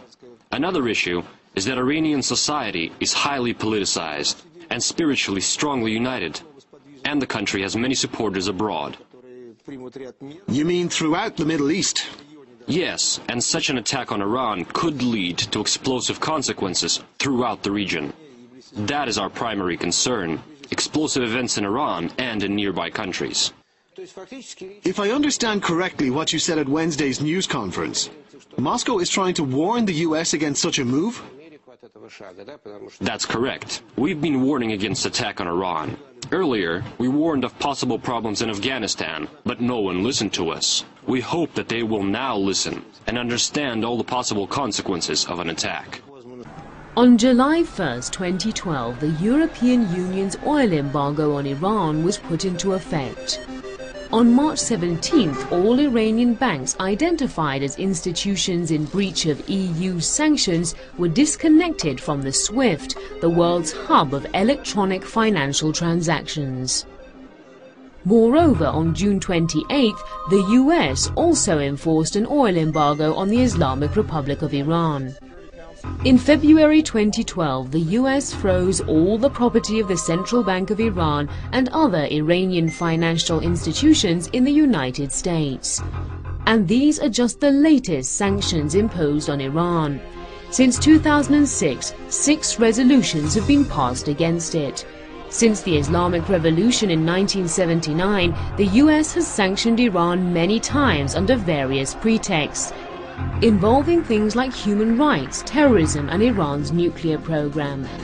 Even some vital goods are barred from entering the country, like medication and spare parts for airplanes. Almost immediately after Iran's Islamic Revolution, the US imposed sanctions on Tehran. US intervention in Iran's affairs after the Islamic Revolution angered the youth of a nation that had just won a revolution. In November 1979, a group of Iranian students stormed the US embassy and took 52 Americans hostage.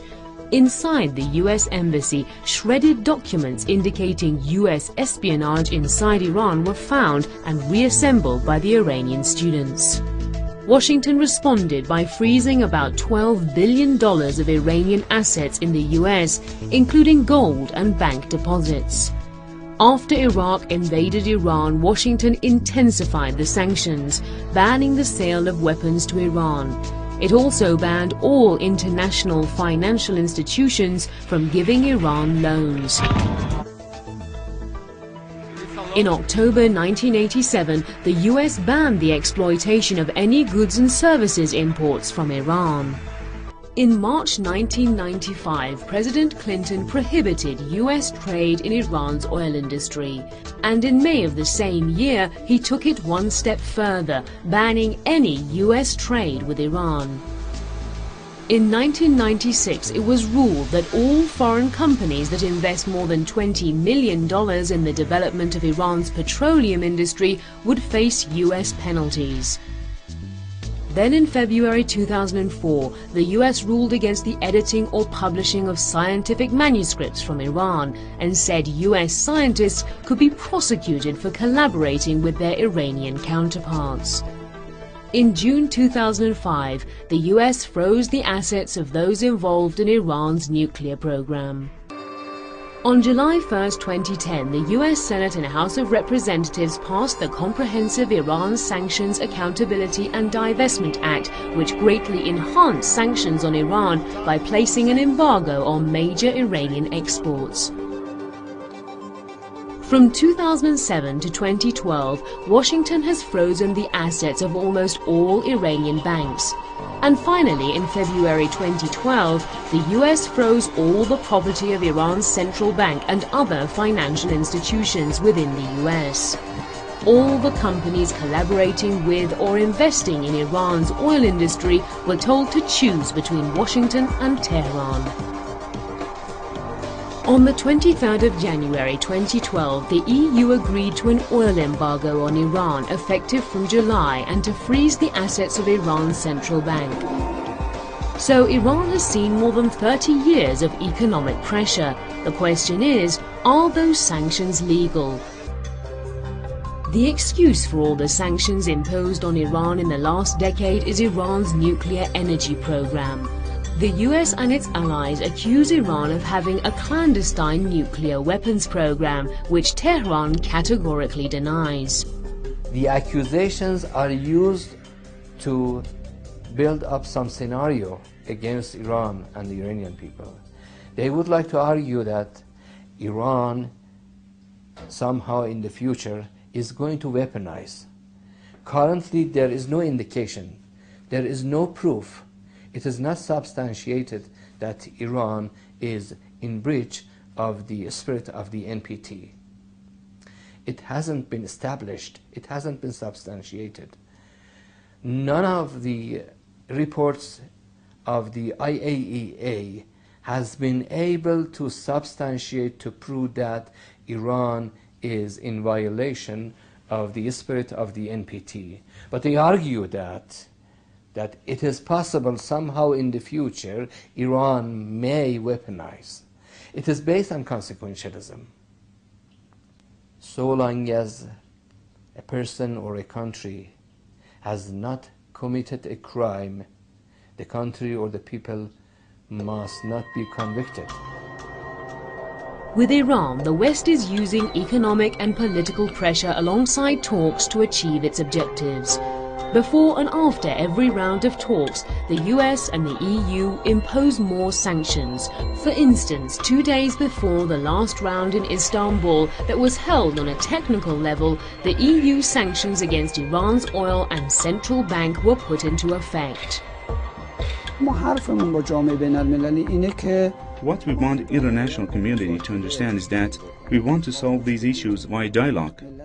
The Iranian nation favors dialogue. They cannot succeed by using force or the carrot and stick.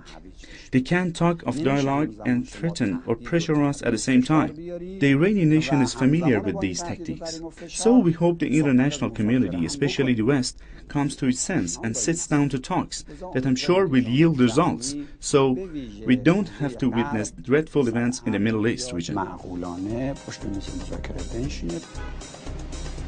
The West claims that these are smart sanctions designed to affect the government only, not the Iranian public.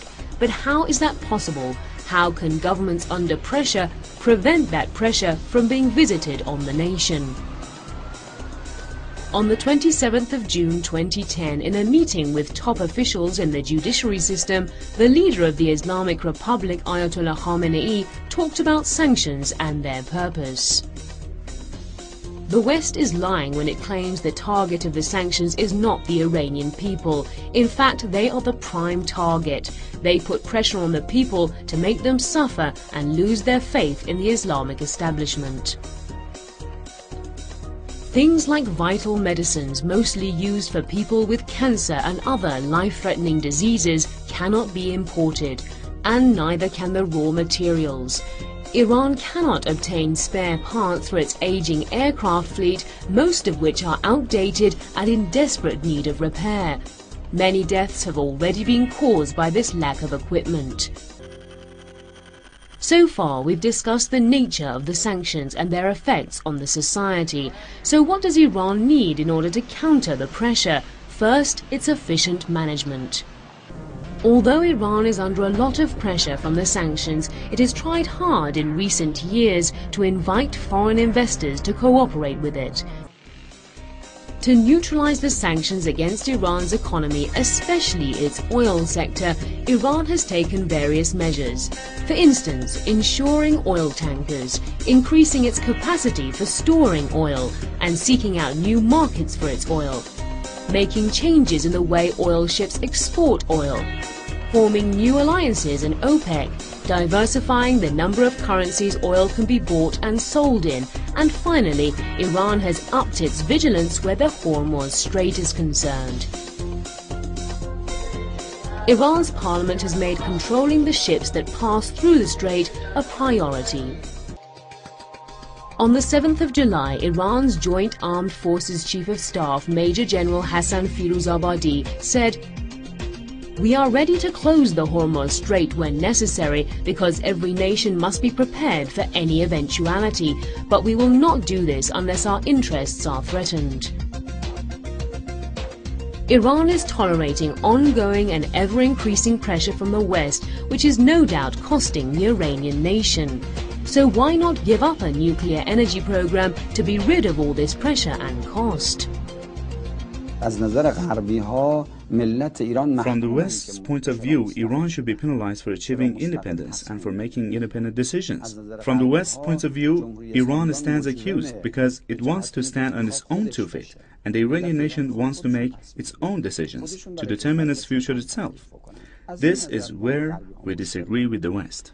And there is no end to their expectations. When you respond to one of their demands, they present you with a new one.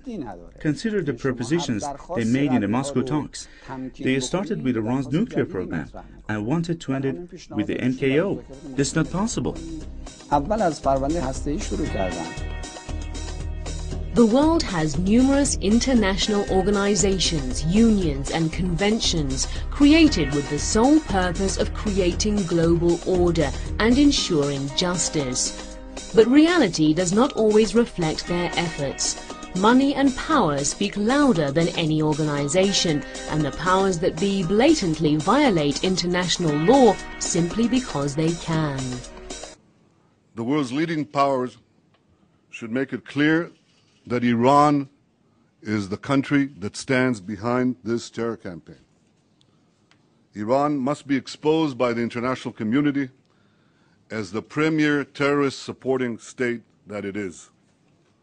And everything should be done to prevent Iran, the world's most dangerous regime, from developing the world's most dangerous weapons.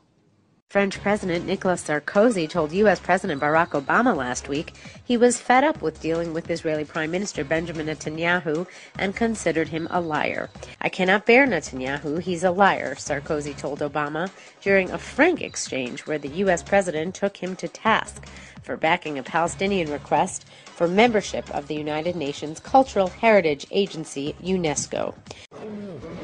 Israeli Prime Minister Benjamin Netanyahu has said that the sanctions against Iran are not working. Speaking at a press conference in Cyprus during an official one-day visit, he told Cypriot President Dimitris Christofias that if anyone needed a reminder that the sanctions have not stopped the nuclear program, it was the guided tour by the Iranian president in the centrifuge hall.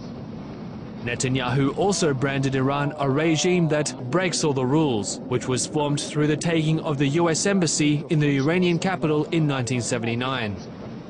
He said that since then, it has continued to show contempt for international rules, as highlighted by this week's bomb attacks on Israeli diplomatic targets in Georgia, India and Thailand.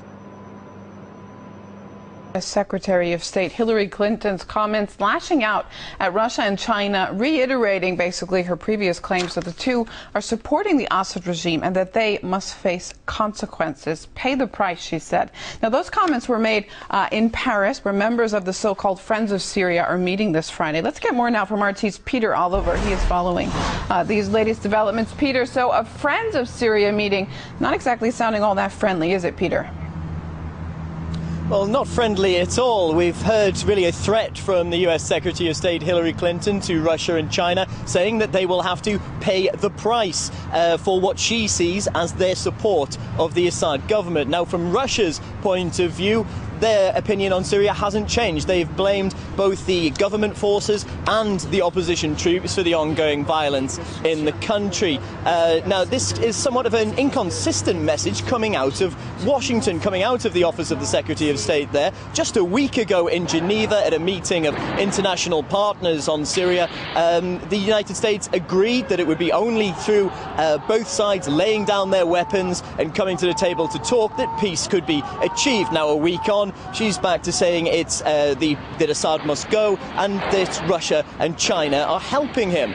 India actually has already bought Iranian oil using gold instead of U.S. dollars. And this is extremely significant because every year India actually spends $12 billion U.S. dollars on Iranian oil. And now actually Beijing is also saying that it might want to jump on board with New Delhi and also look into some sort of agreement with Iran to continue to get oil.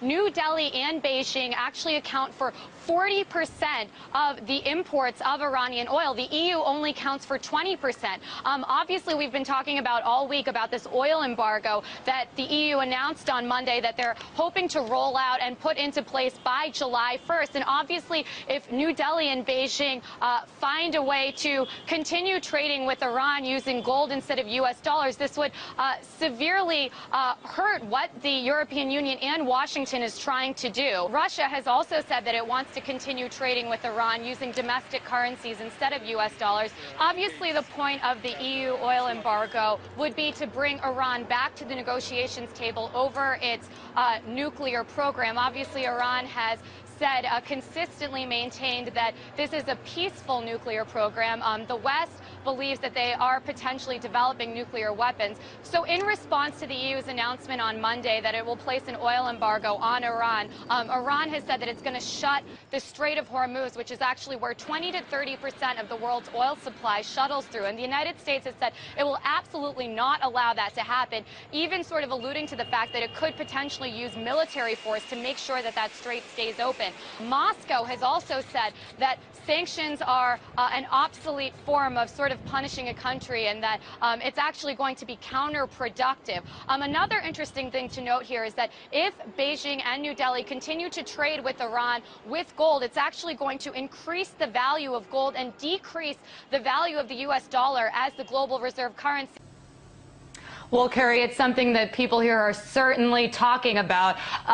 India, as you mentioned, is one of the biggest customers of Iranian oil. India is actually the number 3 buyer of Iranian oil behind China and Japan. Iran is obviously one of the biggest exporters of Iranian oil in the world. And so far, Indian officials have refused to stop buying Iranian oil, which Washington has clearly been very angry about. Some top U.S. State Department officials in the past couple of weeks have said that this was a slap in the face to them. They really want India to get on board with the oil embargo that Washington and the EU has put in place. The Indian foreign minister has said that while India has followed UN sanctions in the past, there is nothing that actually binds them to follow them. Another big point that many Indian officials here are sort of looking at is that the new U.S. law doesn't specify what percentage a nation must reduce its import to qualify it from exemptions from the sanctions.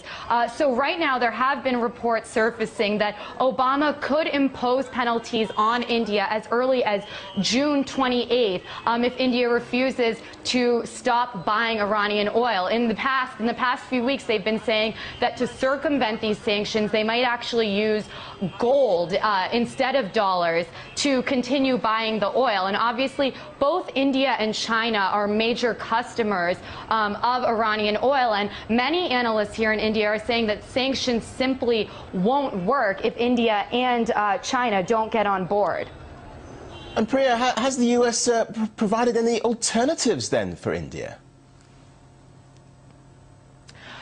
That's right, Carrie. Actually, the United States is trying to help India, as they're saying, look for alternatives to Iran for their energy needs. And two of the options they're actually saying are Iraq and Saudi Arabia. So, you know, they're trying to help India, but India is saying, listen, we have our own relationship with Iran. We need this oil. So as of right now, all indications are pointing to the fact that they're not going to stop buying Iranian oil despite Washington's urges. Okay, RT's Priya Shraddha talking to us live from New Delhi. Thank you. As far as the issue of sanctions is concerned, so I said to him that as far as we are concerned, we don't think sanctions really, I think, achieved their objective. Very often the poor in the affected countries suffer more, and as far as the ruling establishment is concerned, they are not really affected by these sanctions in any meaningful way. The United States and its allies are pushing for a fourth round of UN sanctions against Tehran over its nuclear program, which the West suspects is aimed at producing atomic weapons, and Iran says is purely for civilian uses, such as generating power. As a signatory to the NPT, Iran is entitled to all the rights that members who have signed the NPT regarding peaceful uses of atomic energy are entitled to.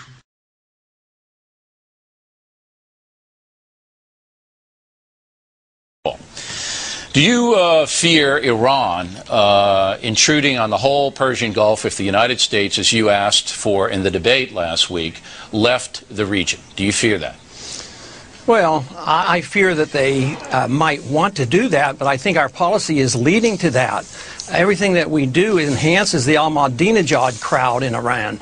There's a dissenting force in Iran, and everything we do to undermine that government, we have our own CIA over there now trying to undermine that government. In doing that, we bring all their people together, so the ones who want to dissent and oppose him are, you know, they lose their power to do so. So I would say our policy is doing everything conceivable to enhance Iran. Just the whole invasion of Iraq has helped Iran. Well, that may or may not be true. They're the one. It may or may not be true. I mean, it's a debatable issue. I'm not going to say it isn't true, but it's a debatable issue. But look, as we saw in the summer war last year, Iran can arm and finance a force like Hezbollah and cause a lot of trouble. And the United States had anything to do with that at all. So I think that in our national security situation, we have to assume that Iran is an aggressive nation, that it wants to injure the United States, and is going to use surrogates to do it.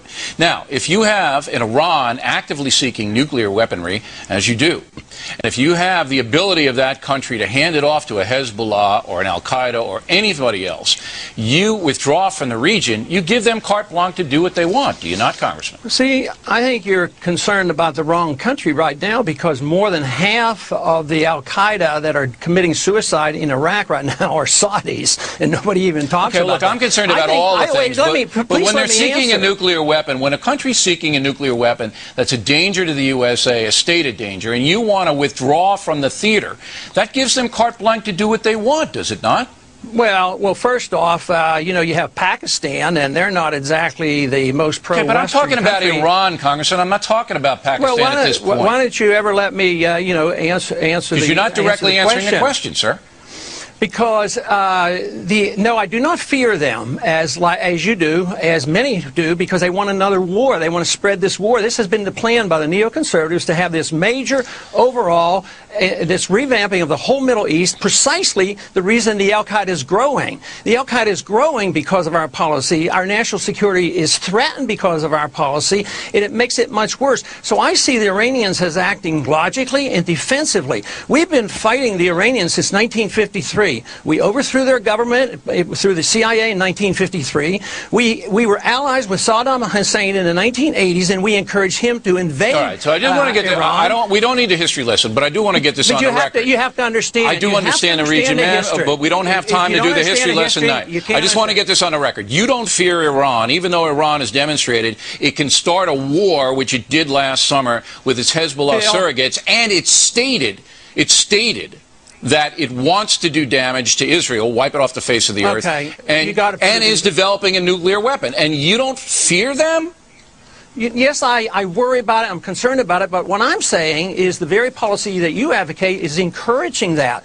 What I'm saying, Bill, is this. Put it in perspective. They don't have a weapon. They're not likely to get one in 10 years, according to our CIA. That's not true. That's not true. I mean, everybody says it's 5 years or less, and without us in the theater, it's going to happen a lot quicker. How come we got through the Cold War when the Soviets had 40,000 of them? Because it was mutual destruction. It was mutual destruction. Now you can hand off any weaponry or any kind of thing to surrogates who will do your killing for you. You look, if you don't think Iran is sponsoring terrorism, you're living in a land of Oz, Congressman. Well, so Saudi Arabia. What are you going to do with Saudi? What are you going to do with Pakistan? It's not a government policy of Saudi Arabia. It's just their failure to do any effective policing. It's policy in Iran to wipe out Israel, to attack USA. It's our policy of preemptive, deliberate invasions of foreign countries and occupying these countries that has jeopardized our safety. This blowback principle is what caused 9/11, and we have to come to realize that. If you keep living in this dreamland of saying that they attack us because we're free and prosperous, believe me, we're never going to get up. Well, if you think that if we withdraw off the Gulf, if we get our people out of there, there's not going to be any more terrorism, then you're living in the dreamland. You didn't even want to go into Afghanistan to punish those people, did you? You're wrong, Bill. You're wrong on that. I voted for that, so you be careful on your quotes. I mean, well, in a debate, you said you don't want to be there. You don't want to be in Afghanistan. Well, they didn't do what we were supposed to. We were supposed to go after Osama bin Laden. We let him go into Pakistan. We didn't let him go anywhere. He escaped in there. That's war. That's what happens in war. Know.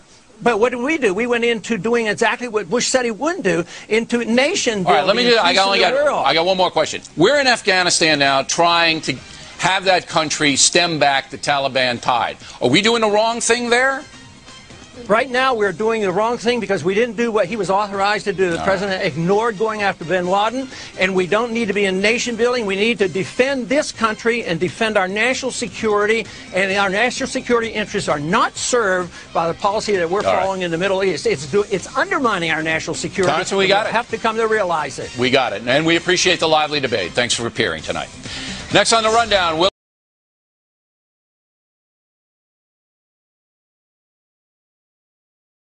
I yield 2.5 minutes to an American patriot, someone who's been relentless in his efforts to stop America from blundering into foreign adventures. Congressman Ron Paul from Texas. The gentleman from Texas is recognized for 2.5 minutes. I thank the gentleman for yielding.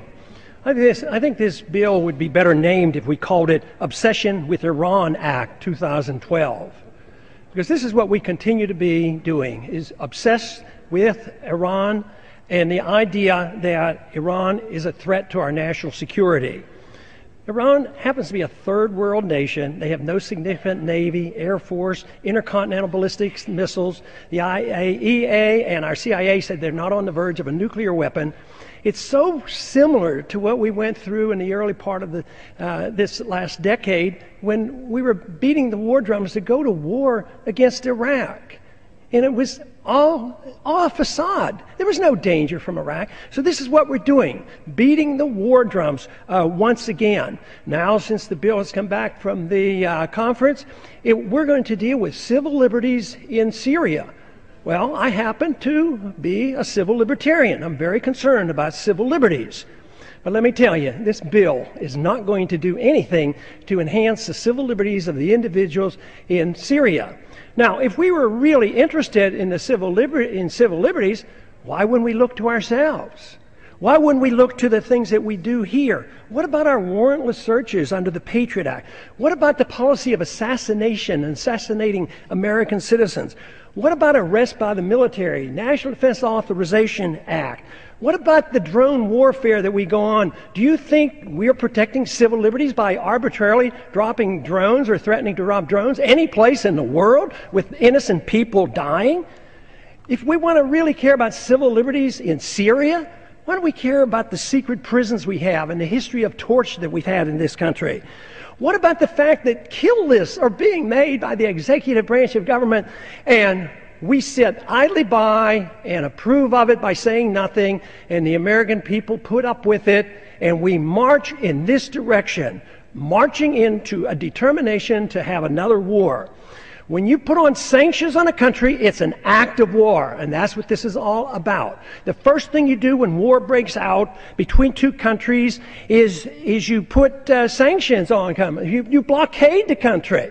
So this is an act of war. What would we do if somebody blockaded and put sanctions on us and prevented the importation of any product in this country?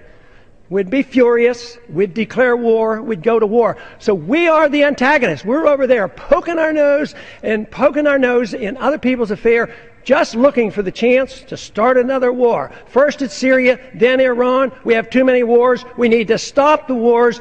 We don't have the money to fight these wars any longer. Gentlemen, for yielding. I'm still rather impressed with the obsession over a weapon that does not exist, and no concern whatsoever about many nuclear weapons that are held by countries that never even joined the Nuclear Non-Proliferation Treaty. It is called for in the debate that Iran should end all its nuclear programs, but they're permitted to have their nuclear programs under the Non-Proliferation Treaty. And the other countries that have weapons, and including the countries that hold the weapons that came from the Soviet system, seems like that would be a much greater danger. You know, the investigation either by the UN or by our CAs never indicated that they've ever enriched above 20%. And they said they won't even do it to 20%. If they would merely allow it, the West would cooperate and sell them this material. They said, we don't need it, but we need 20% enrichment for nuclear isotopes, medical isotopes. So our refusal to deal with them prompts them to take it up enrichment to 20%. 5%, of course, is what they're allowed to do for nuclear energies.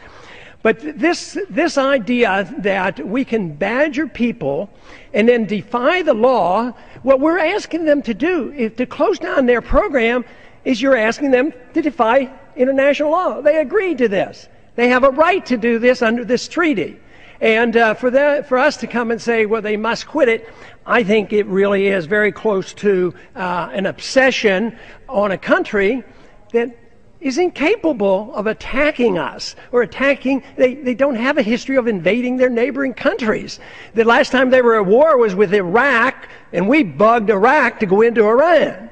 So I find this very distressing that the obsession continues.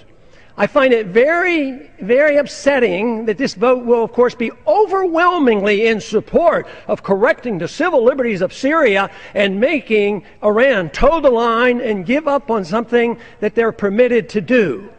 A vote for this, in my opinion, in time will show that it's just one more step to another war that we don't need. We have not been provoked. They are not a threat to our national security.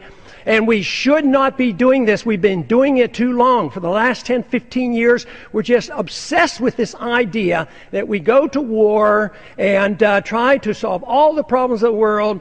At the same time, it is bankrupting us. I strongly urge a no vote on this resolution.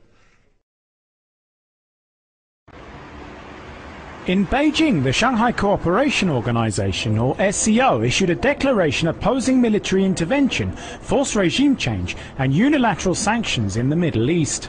The SCO is a regional security club led by Russia and China, with 4 former Soviet Central Asian states as its other members. The statement, issued at the end of its 2012 summit, called for a peaceful settlement in Syria through political dialogue and said that the use of force against Iran was unacceptable. Syria and Iran belong to a small number of Middle Eastern countries seen as independent of Western influence. Over the past year, the West, led by America, has been ramping up pressure to try and end this state of affairs. Yet China and Russia have resisted the push. Both countries have vetoed UN resolutions calling for an end to the rule of President Bashar al-Assad in Syria and opposed moves towards intervening militarily in his country's unrest. For Iran, they have opposed threats of military attack to end the Islamic Republic's nuclear program and countered attempts to almost totally isolate it economically through a trade embargo. America and its allies have accused Iran of secretly developing nuclear weapons. Iran rejects the accusation, saying its nuclear program is for civilian purposes only. As a signatory to the Non-Proliferation Treaty, Iran maintains that it has the right to enrich uranium for fuel to power its reactors, a position supported by China. There is no proof that Iran is developing nuclear weapons. It has only enriched uranium to a level needed for medical isotopes. That's far below the level needed for weapons, and you cannot deny it that right. So if the claim that Iran intends to threaten the world with nuclear weapons has no basis, what is it being made for? It's being made to suppress Iran, to provide a pretext to sanction and coerce Iran. At a press conference on the sidelines of the SCO summit, Chinese Vice Foreign Minister Chen Guoping repeated his country's position: no military force and no unilateral sanctions against Iran. The Iranian nuclear issue should be resolved within the framework of talks between the six parties through peaceful dialogue. We are firmly against using military or other means to resolve the Iranian nuclear issue. Iran has observer status in the SCO. President Mahmoud Ahmadinejad represented the Islamic Republic at the summit this year. Stephen Rebay, Press TV, Beijing.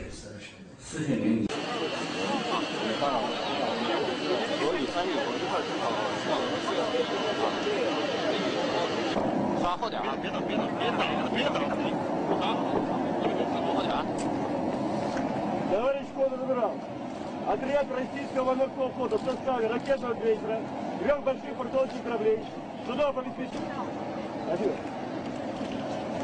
It is now obvious that the reality that most people have deduced, either from their own limited experience or their even more limited sense perception, is a fantasy. And tonight we are going to turn that fantasy inside out for people so that they may understand more clearly and calmly that we are nowhere other than at the eve of World War III, whose immediate implications far surpass those of the two prior. It was said recently that when Harry Truman dropped the 2 atomic bombs over a defeated Hiroshima and Nagasaki in 1945, it had less to do with ending World War II, but everything to do with setting up World War III. And in fact, everything that we've seen happen over the ensuing 60 years has been organized by that day where not just one superpower would have the capability to deploy a devastating nuclear arsenal, but the day that the 2 major powers that have a thermonuclear capability would be brought into confrontation with one another. Now, 60 years later, we have arrived at that moment, and it has largely been the cowardice of our own leading politicians, like the day the leading senator from Massachusetts defended Obama's unconstitutional entry into Libya, that has accelerated the time frame from what had been decades of buildup towards a thermonuclear confrontation into the immediate days and weeks in front of us. And while we've seen the majority of our leaders, both here in the United States and in Europe, repeatedly capitulate and make concessions to an enemy that will just as soon see them dead, there exists a group of leading individuals across the planet who have recognized independently that what must be defeated is not some belligerent nation. They, unlike others, understand that this is not some isolated dispute between nations that we are in the middle of right now, but that we are at the end of the entire British imperial system, and that empire is not going to give up so easily. And if there were ever a moment to unleash the full force of the American nuclear arsenal, this would be the time to do it. And therefore, as some on the planet explicitly recognize, what must be defeated is the control of an outdated British Empire, whose extinction is scientifically guaranteed, and who are currently using the threat of thermonuclear war as their only leverage to get the increasingly powerful nations of Russia and China to submit to their continued rule of the planet. And while many Americans and American political leaders continue to deny that this is the case, the Russians are quite clear, and they are making the necessary preparations as a signal to the British that the competition that they didn't think they had, they do. The following is an excerpt from a meeting with the leaders of Russia's defense industry from February 24th in the nuclear research city of Sarov, Russia. У нас есть еще нечто такое, что, мне кажется, должно подталкивать наших коллег и наших партнеров к более конструктивной работе, чем до сих пор мы это видим. Что я имею в виду? Совсем недавно, совсем несколько лет назад, лично нам не говорили, но я знаю, что они говорили своим коллегам по блоку, допустим. Говорили, ладно, пускай там Россия ковыряется, нам уже даже не очень интересно. У них там ржавчина одна осталась. Это не так. Сегодня это уже совсем не так. Я уж не говорю про то, что там у нас было, но и сегодня. Вот я хочу доложить. Уже только с 2008 по 2011 год, 8, 9, 10, 11, 4 года, в войска поставлено 39 межконтинентальных баллистических ракет. В строй введены 2 новые подводные лодки. У нас 12 пусковых установок ракетных комплексов «Искандер». И еще целый набор другой техники. Причем стратегические ядерные силы, они у нас развиваются в опережающем порядке. У нас продолжено переоснащение именно на современные ракетные комплексы стратегического назначения. Тополь-М, Ярс. 10 полков у нас, да? 10 полков новых. Вот я хочу обратить на это внимание. Это же и Тополь-М, и Ярс, это уже у нас и раньше были системы преодоления противоракетной обороны, а Тополь-М и Ярс это уже современные системы преодоления противоракетной обороны. Это не шутки.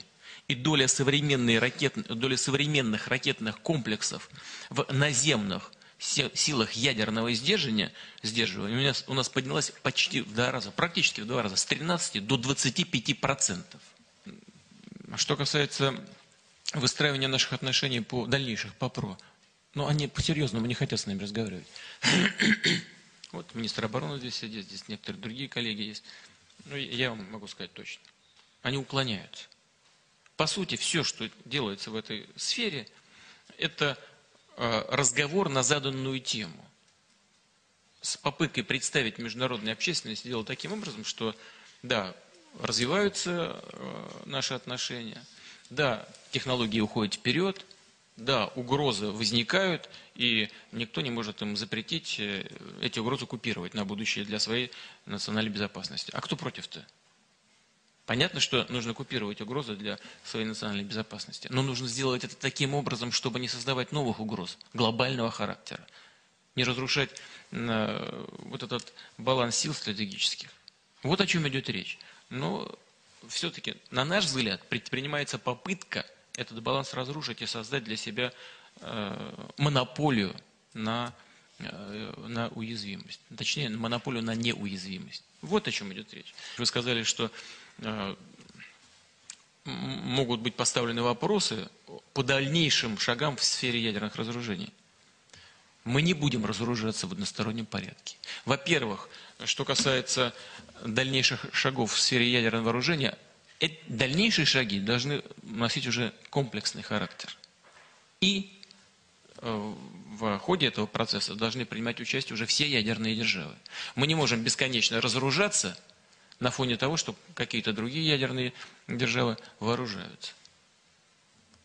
Исключено. Первое и второе. Я, по-моему, даже в статье в своей отметил. Это очень важный момент. Значит, мы видим, как развиваются технологии. И действительно, наши партнеры в чем-то нас опережают, особенно по высокоточному оружию. А оно, это высокоточное оружие, имея в виду сегодняшние возможности, мощь сегодняшних современных зарядов, в совокупности с точностью и со временем доставки на территорию вероятного противника, они становятся сопоставимыми с оружием массового уничтожения. Только не являются оружием массового уничтожения, но по результатам применения они мало чем отличаются уже. А в будущем, наверное, совсем не будут отличаться. Так вот, мы от ядерного оружия откажемся только тогда, когда у нас на вооружении будут подобные комплексы. И не на день раньше. И никаких иллюзий по этому поводу ни у кого не должно быть. Вот и все. Вы упомянули Египет. Там сейчас сложно с кем-то работать. Просто Страна находится в очень сложном положении внутриполитическом, но это все-таки лидер арабского мира, а в арабском мире относятся очень скептически к возможности приобретения Ираном ядерного оружия.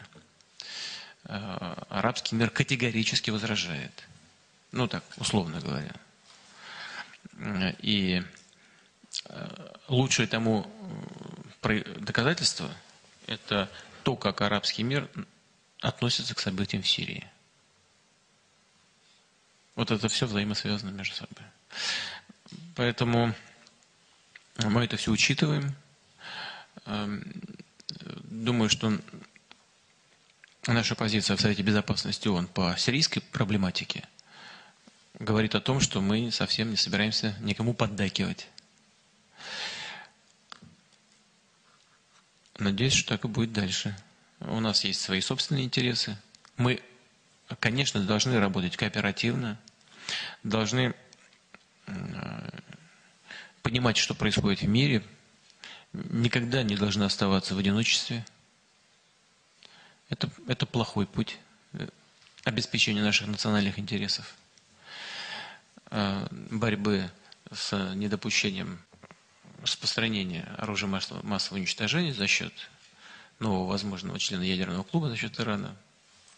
Предпринимаются попытки другого характера, и цели ставятся другие, сменить режим.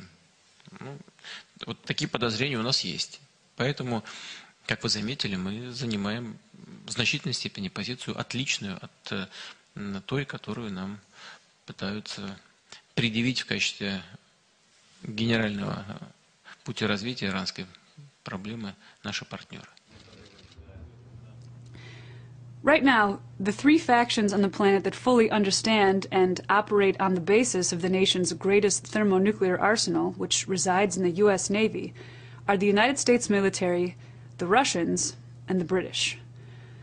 Today, that capability means that in the Pacific alone, 8 of the U.S. Navy's 14 Ohio-class submarines have the potential capability to deliver a combined assault estimated at 100 times the power of the bombs dropped over Japan 60 years ago.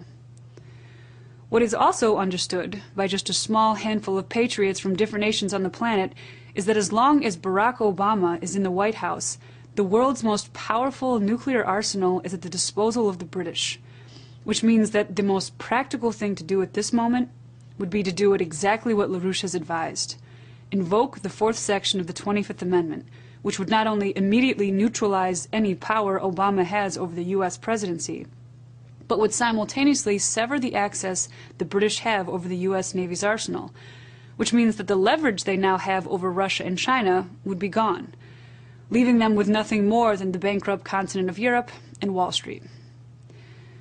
That is the immediate reality that most people would wish to remain stubbornly ignorant of, but whose realization could be the margin of difference between, on the one side, finally severing any commitment, financial, partisan, or otherwise, to a proven failure of a system several hundred years old, or, on the other side, where we stand right now, which is to continue to deny that reality and allow the British monarchy's stated intention of reducing the planet's population to be carried out.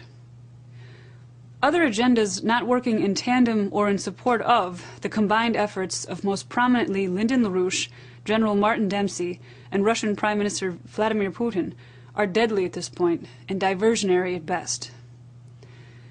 So, in terms of the current presidential elections here in the United States, it is important for the American people to be clear that despite the extravagant efforts of both parties to try to induce you to believe that the interests of the future of the United States are in any way a priority for them, when the Democrats say that they must rally around their incumbent presidential candidate so as not to allow a Republican to get in office, those people are rallying around a tool of our nation's enemy. And likewise, for the amount of our time that the GOP slate has wasted, not a single one of them has the guts to confront the fact that Obama must go because he is an agent of the British Empire.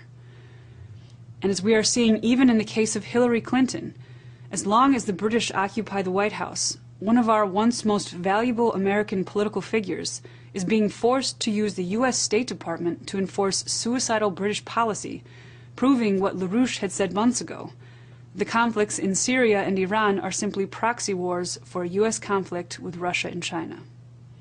It's quite distressing to see two permanent members of the Security Council using their veto when people are being murdered.